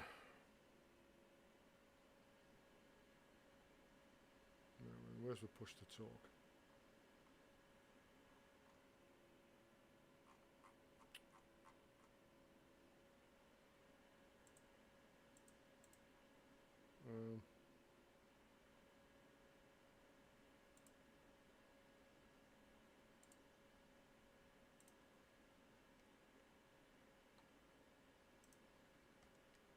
Steve, can you hear me?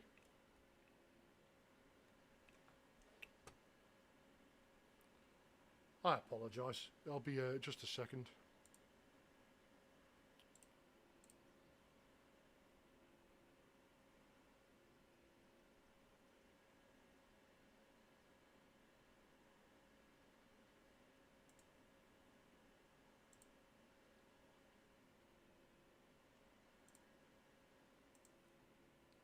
So if I select, let's try a different one. Okay. Steve? If you can hear me back in 2 minutes. Yep. Where are we? Actually, we are at the EGL. I want to say EGLP. Yeah, the airfield we're at is EGLP.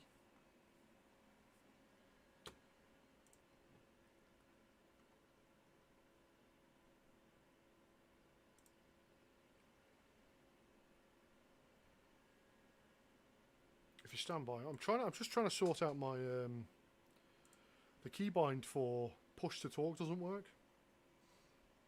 And I hate using push to talk. I've got it set up so it works really well.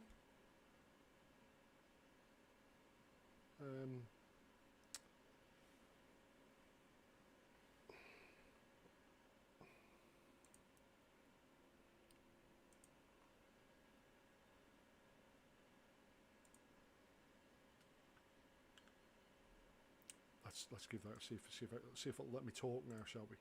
I hate servers that do that and force you to use push to talk. It doesn't even want to work there.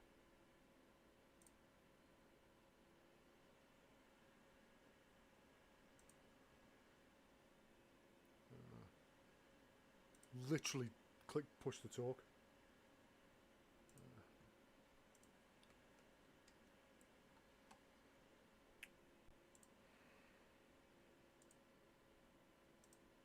I hate servers that require that.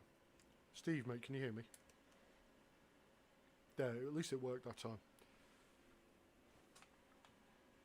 The prop doesn't. Yeah, it looks like it, doesn't it? Yeah, sorry. It looks like the prop stops at random points, which is kind of nice. It's not just everyone stopping in the same orientation.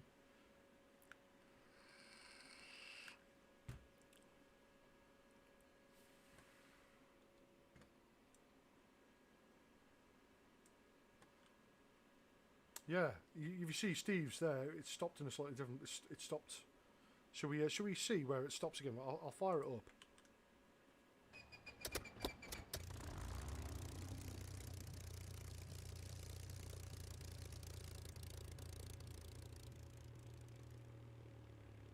There's straight.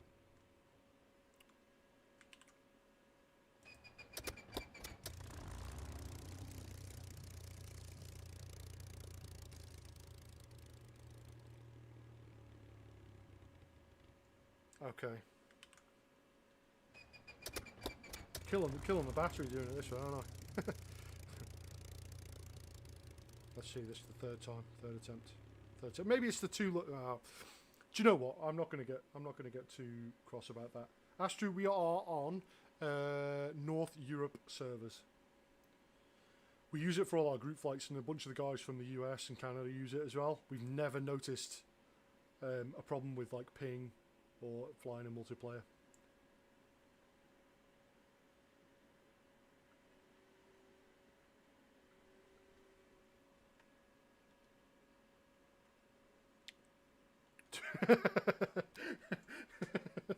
Yeah, hold on. Yeah, I know. Steve, are you there, mate? I really dislike push to talk. My God. Let me stick some fuel in this thing just briefly. Wow. I had no fuel in this aircraft.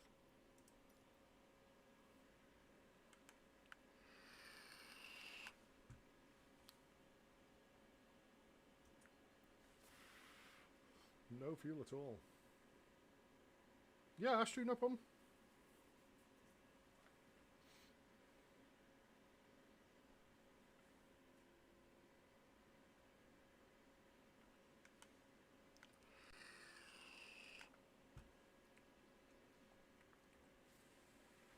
I'm just waiting for Steve to come back.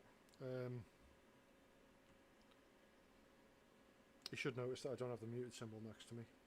I'm going to say it again, I really dislike servers like that. Like, I've got my own Discord server. We've got our own Discord server as a group with sort of, you know, I don't know, 250, 300 people.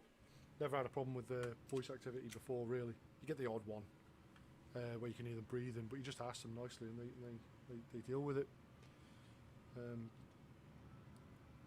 Naturally, someone shows up in a big jet. Astro, well played. Always happens. It's wonderful. I have no problem with that. Is that? I'm going to say it's a Dreamliner, isn't it?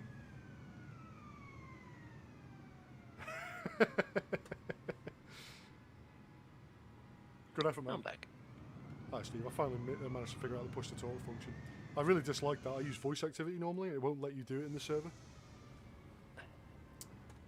Oh. Like when I join the voice chat on this server, it says I've got to be on push to talk to use it. Oh, I see. Yeah. And yeah. it's just irritating. Like, I hate those kind of restrictions. I don't do that on R1 because it doesn't really cause that much of a problem to me. I mean, I've been in ones that are open, and if you've got a large membership, you know, it doesn't take much, and then somebody can be a right pain in the neck. Yeah. So yeah, we get that. I've got a couple of channels that are private for that reason, just in case. Yeah. But most of the people we've met have not been a problem, so we've just dealt with it. Yeah. I mean, you've got a nice little community going on there, haven't you? So that's great. But you know, I have seen it where they've gone push to talk only when it's a large event or something. This makes it a little bit easier to manage. So how come the airliner's just landed? It's a guy in an F-22. Well, Sorry, Steve. I forgot I was on push to talk again. It's a guy in an F-22. He's on my Twitch stream at the moment. He's just joined us, but he's in the F-22. Unfortunately, I don't have that model. Because to me, it looks like an airliner. Yeah, it looks like an A330 or something to me, or 767. So your Twitch is running now, is it? Yeah, I'm streaming. Yeah. Yeah, that's why I was in my group just in case any of our lot wanted to join.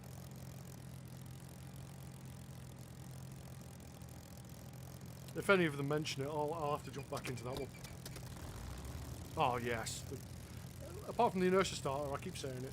The sounds are beautiful. Absolutely beautiful.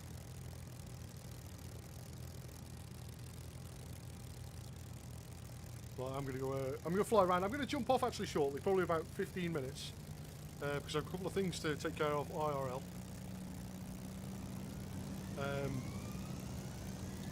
But I'll be on a bit later. Oh, there you go. Yeah, definitely an F-22. The comedy takeoff from a airliner. A comedy takeoff from an airliner there. I don't know. Yes.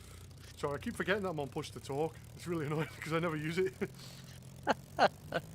All right. So, yeah. I'm on Twitch now. I'm gonna take off and just bomb around. Yeah. I mean, if you want a bit of practice formatting, then that's fine. Or whether you just want to do your own, that's fine as well. Can do. I've joggled the wrong key. I've bound the wrong key on my joystick. It performs an action in the cockpit. Oh, what, for PTC? Yeah. Oh, no. Right, so it doesn't matter. I'll figure it out.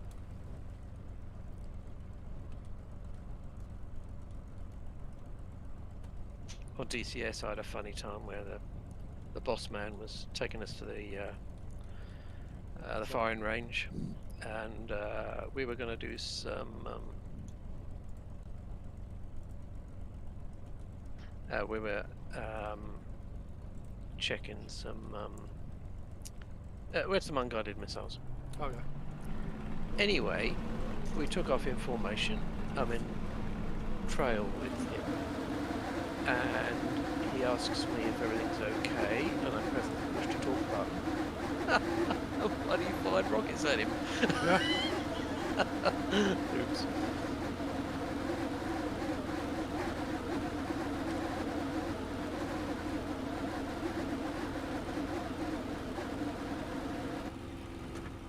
There we go. I can hear you now. Oh, you can hear me. I just enjoy flying with the canopy open because of the sound. Oh yeah, it's great, isn't it? Yeah, what I was saying before I realised I was on push to talk again. I'm going to jump off in probably about 10 minutes. I've got some IRL stuff to take care of. Okay, sure. But I'll be back on later on, I think.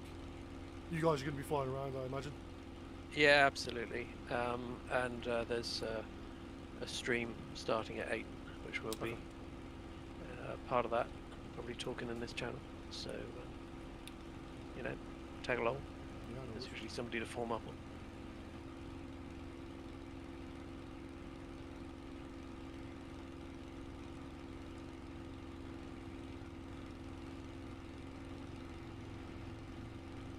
So, if you fancy a little bit of practice, just form on me and tell me when you're in, and I'll do a few turns. Yeah, no worries, go for it. I'm just behind you now. You just come up to my left there. Okay. So rolling out. You want 4 Still again? there? 4 psi? 4 pounds? Yeah. Yeah, 4 inches. Yeah. And coming right.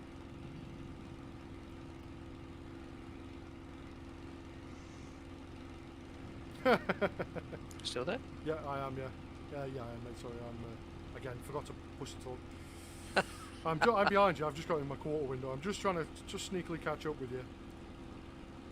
I've got some glare on my screens, making it difficult.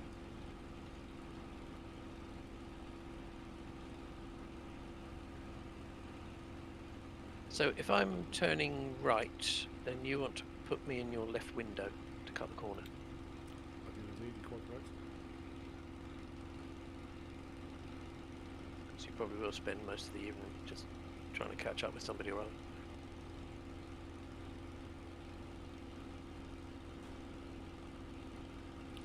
I'm closing on you now.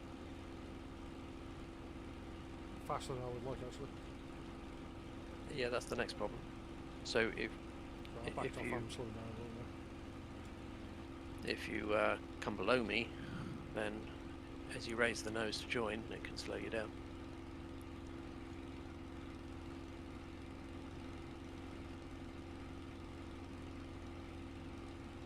Okay, I'm off on your. I'll be off on your left in a second.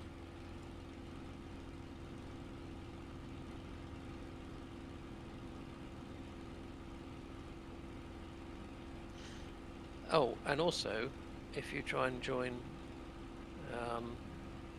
on the inside, so if you were on my right wing, you would have had an easier time of it, unless you're going too fast. Yeah, I did start off on the right hand side, on the inside, to catch up with you, and then as I was approaching quite quickly, I rolled off onto the left to sort of Perfect. slow down Perfect. a little. Rhesus, it's in a F-22, but because neither of us have that downloaded, we see him as a like an A767 or an A330 or something. You should have seen him take off. It's like 8 feet. The airliner nearly took off on its own length. So you've got your RPM full forward, yeah. Oh, have you? Yeah.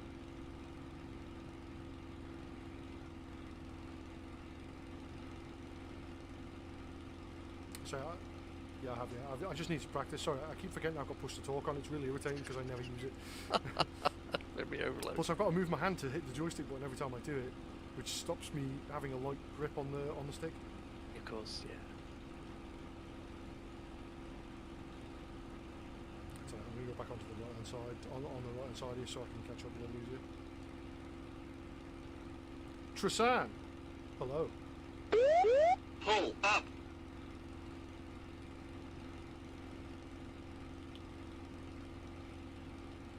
I'm just doing some formation flying with Steve Solo over here. We are like I only bought and downloaded this yesterday, so it's a learning curve.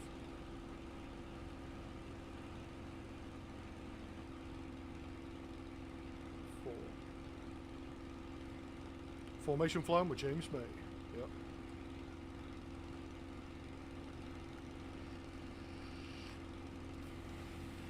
Tristan, I am not good at this, I promise you. Thanks for the compliment, but I am still totally new at flying this Spitfire, and it's quite the handful. Okay, so rolling out. Yep, nice.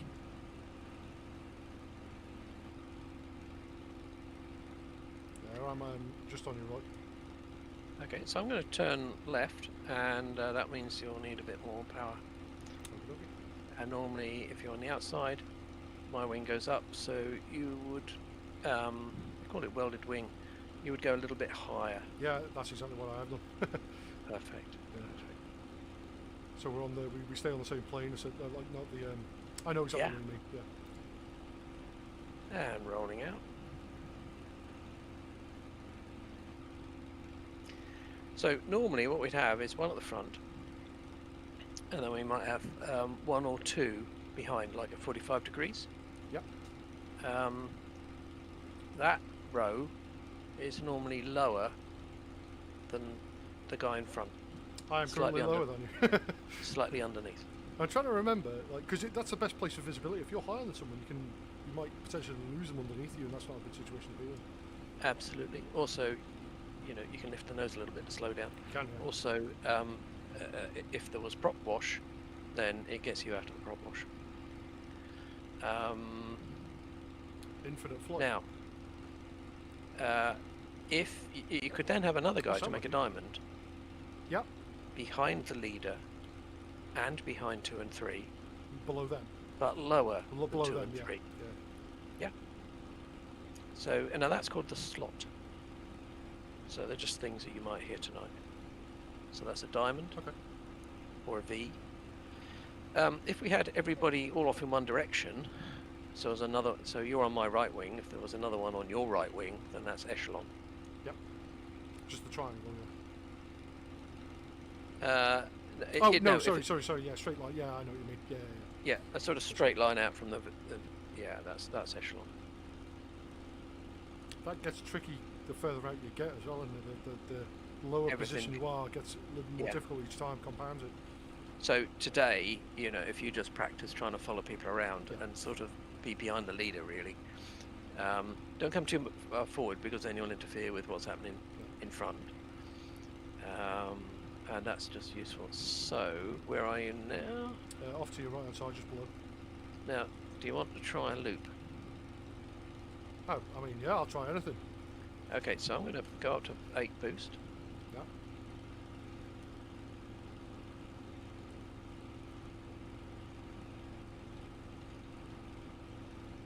In fact, we're going to go up to 12 boost because we were a little bit slow to start with. Okay, on 12.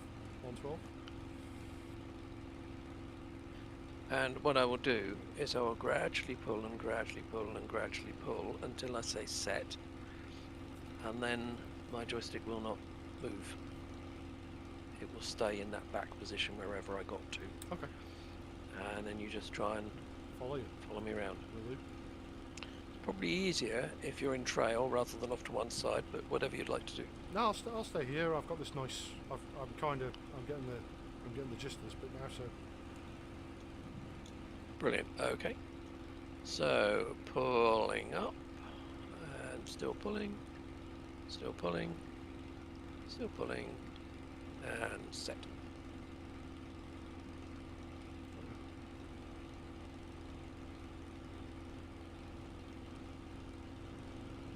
I potentially didn't pull as hard as you, or pulled a little bit more. Okay. And what happened? I think I might have overtaken you. Ah, right. So at the beginning of a loop. Oh no, I'm behind you still, but I've crossed over. I'm on the left-hand side now. Okay, yeah, that's why it's easier to be in trail, because actually hanging off the right side is quite difficult. So if you just building up speed again. Just be aware that I will pull up slightly before you. Yep. So at the very beginning, I'll slow down before you. Yep. So you can either, take a slightly longer path. I'll leave it a second or so afterwards. So sometimes it might be easier if you're the same. You're probably lower than me because we just talked that was a good idea. But in a loop, if you were the same altitude as me, you'd have the same path as me. Yeah.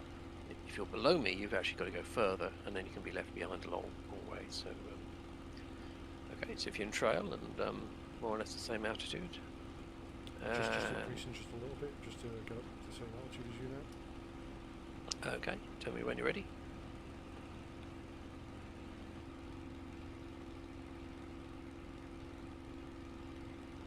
Okie dokie.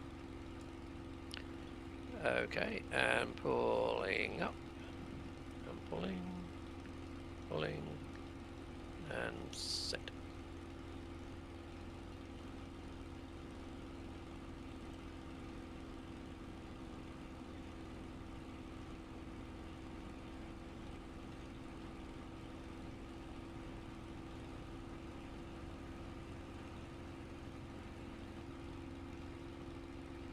I'm rolling out behind you. I need some practice at that. That's why we're doing it. I'm rolling out lower than you. I'm rolling initially a bit tighter. I've got my head tracker on, so I can see a little bit better where you are. So it's probably easier if you're tucked up close to me. Yeah, that's exactly what I was just about to say. I need to be a bit closer to you. I'm gonna slow down to 4. You keep going, and then let me know as you start getting close.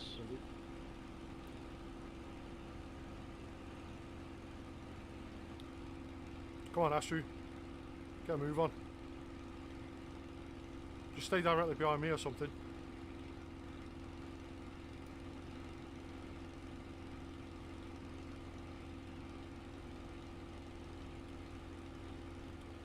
Yeah, it's taking a while. I'm still at 12.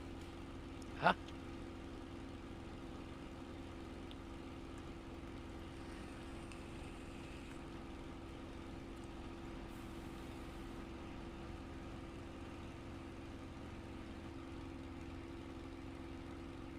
I'll come back to 0, see if it helps. I'm catching now. I'm slowing up to 4.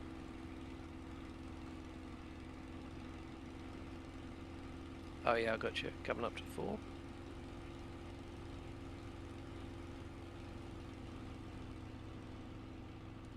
And then coming up to 8. Okay, so I'm on 8 now. I'm on 2.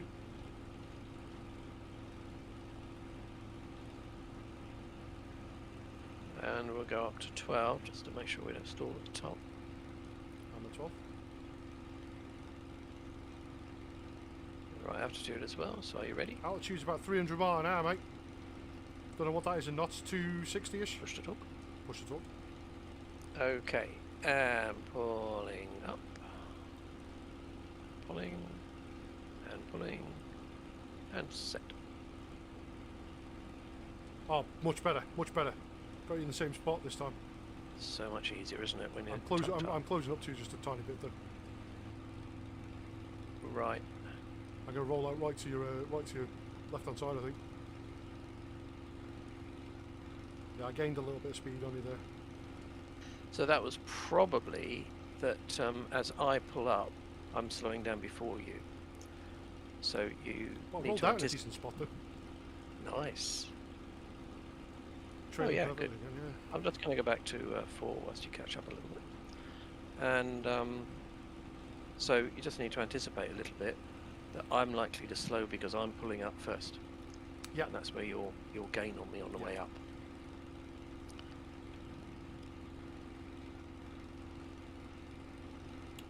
.200 knots isn't fast enough, Astru. Oh, 1,200 knots. And we've just been going the same spot. We're just over 300 mile an hour at the moment. Because the Spitfire has a mile an hour readout instead of knots. And 12. Let me know when you're ready.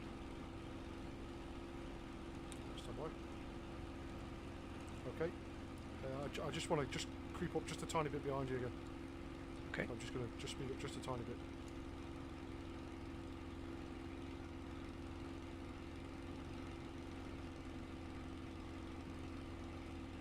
Okay, I think I'm in the right place for this now.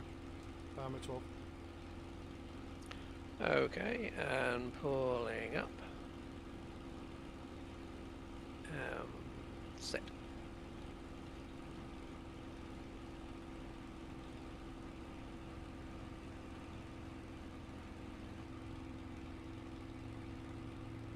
Oh wow. Oh, I messed that one up. My apologies. I don't know what I did wrong that time. What happened? I completely overshot you at the top of the loop. Oh, okay. Yeah, this is going to require a little bit more practice for me. I need to be a bit closer to you when I start. But I just need to be a bit closer to you because then I can track you perfectly in my windscreen. Yeah, it's great that you've got a tracker. That'll make a big difference. So, yeah, if you pop on anytime later when you've done your real life stuff, Yeah. You'll just have tons of practice because it's not a show, and it's we'll be on comms and just join up, and people will do a manoeuvre, and you'll either follow it or you won't, and we'll be doing lots more, so you just get practice.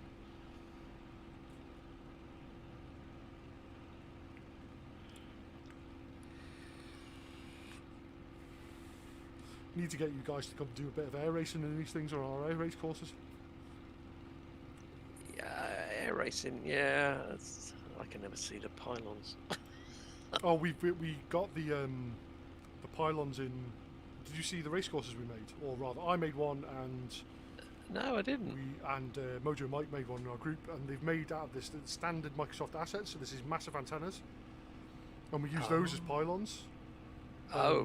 And they're quite close together, and we actually form out a race course, which requires some thought, and it's a lot of fun in like caravans and bush planes. But if we extended it, made it a little bigger, it'd be perfect for these type of aircraft. Oh, nice! Yeah, these can turn. So I'm just going to do a wing over now. Which side are you of me? I'm quite a bit behind you now. Stand by. I'm just give it full power and try and catch up with you. I'm down to 0. 0 inches, that is, not 0 RPM throttle. Yeah, I get it. I like the way that's a nice way of saying what kind of power level you're at in this aircraft. Just the pounds boost. Yeah, it works. Yeah.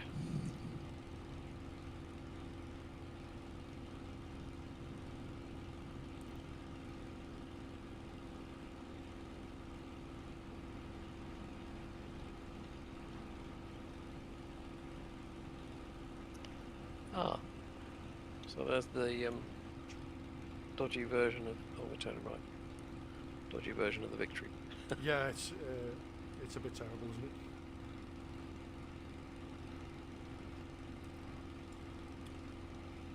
Still quite away from there, but I'm getting there.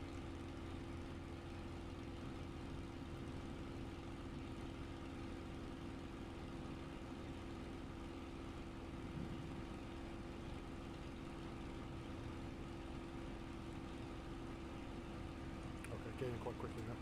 Going back to 0. Okay, nice. So it's going up to 4 now. Okay.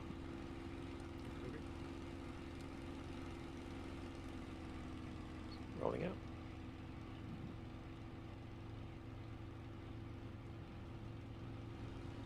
Perfect. So I'm going to do a wing over to the left. So it's usually a pull up and keep rolling until I am over 90 degrees, and then I stop rolling, but I pull back.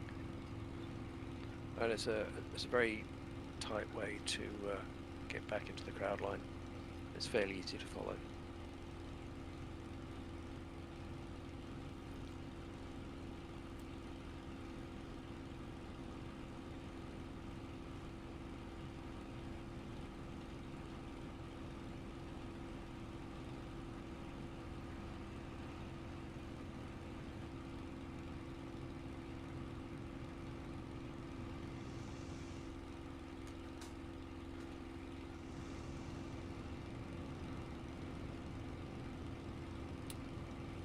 Thursday today, isn't it? Yes. I'm not going mad. It's alright. Days do blend together, don't they?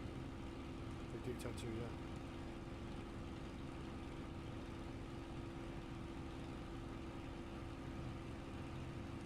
I just moved into it just to get gauge of speed. You want to try another one of those loops again? Yeah. Engine. How do you have engine failure there? I'm just getting down here right behind your trailer.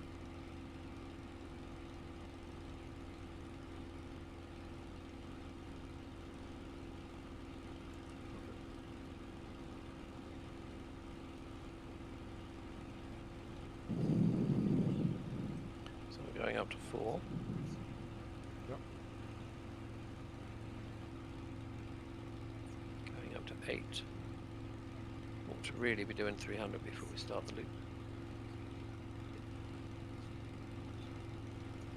Keeping up okay.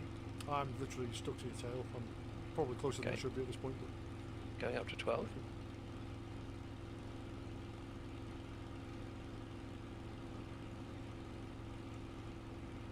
And going up to 14.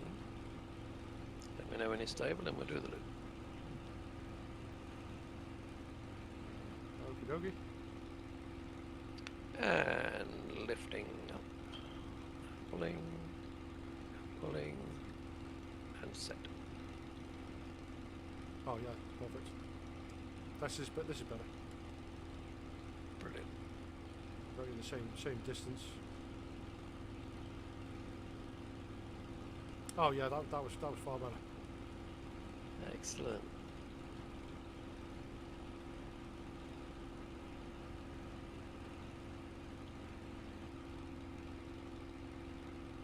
Dropped off a little bit towards the end. Maybe I turned a little tighter and lost a little bit more speed.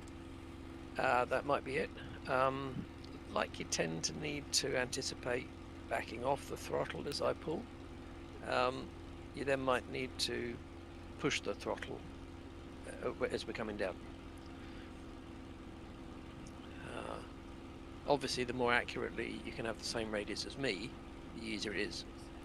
Yeah. So, probably the hardest thing is barrel rolls. Yeah. So start barrel rolls in trail, and then doing barrel rolls off a wing is harder. That's true. And the thing is with barrel How rolls, did you break it? have you ever done dogfighting? A little bit. So you know you have to like point your nose of the aircraft ahead of his Yes. nose. You have to lead So with the bullet, you've got to lead it so the bullets run, and you have to lead in a barrel roll. So you probably just followed my tail, which is great in a loop.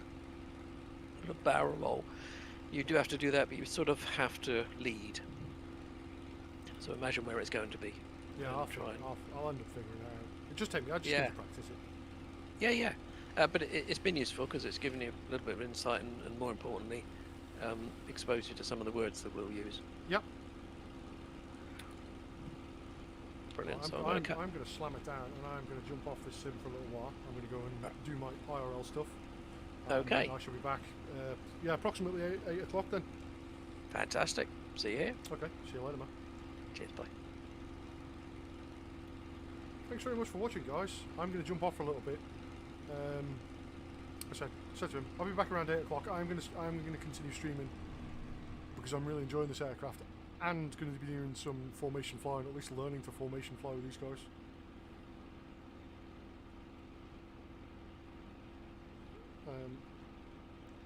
So that should be quite nice.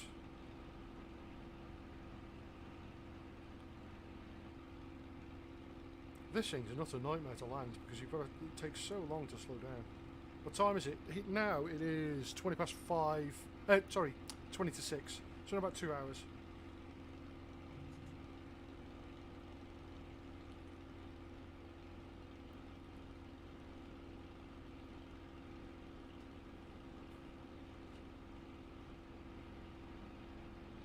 I'm just going to try and land without crashing.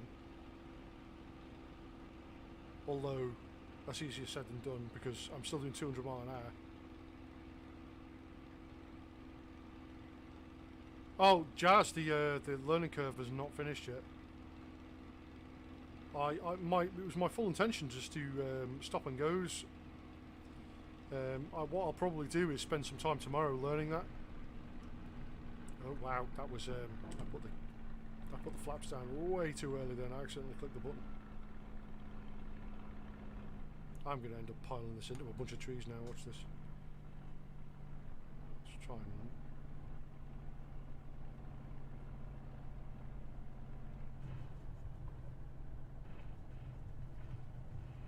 Oh yeah, see.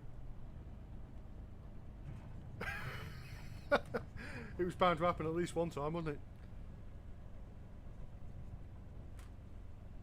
Rip.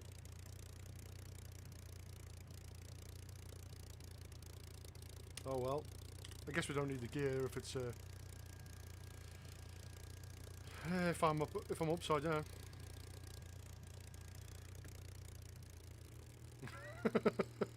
This is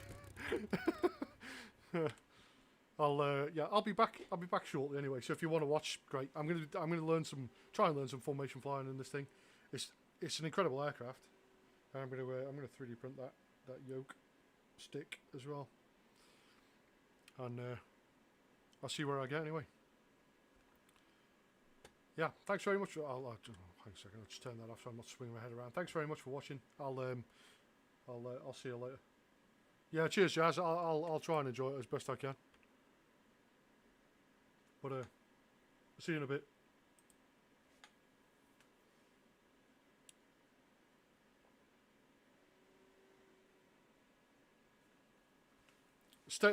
Yeah, just while it's ending there. Thanks, Adventurer, and thanks, Astrid, for coming along. I will be on later. If you want to watch, you can. That'd be wonderful. If you want to fly, come along. Thanks, guys.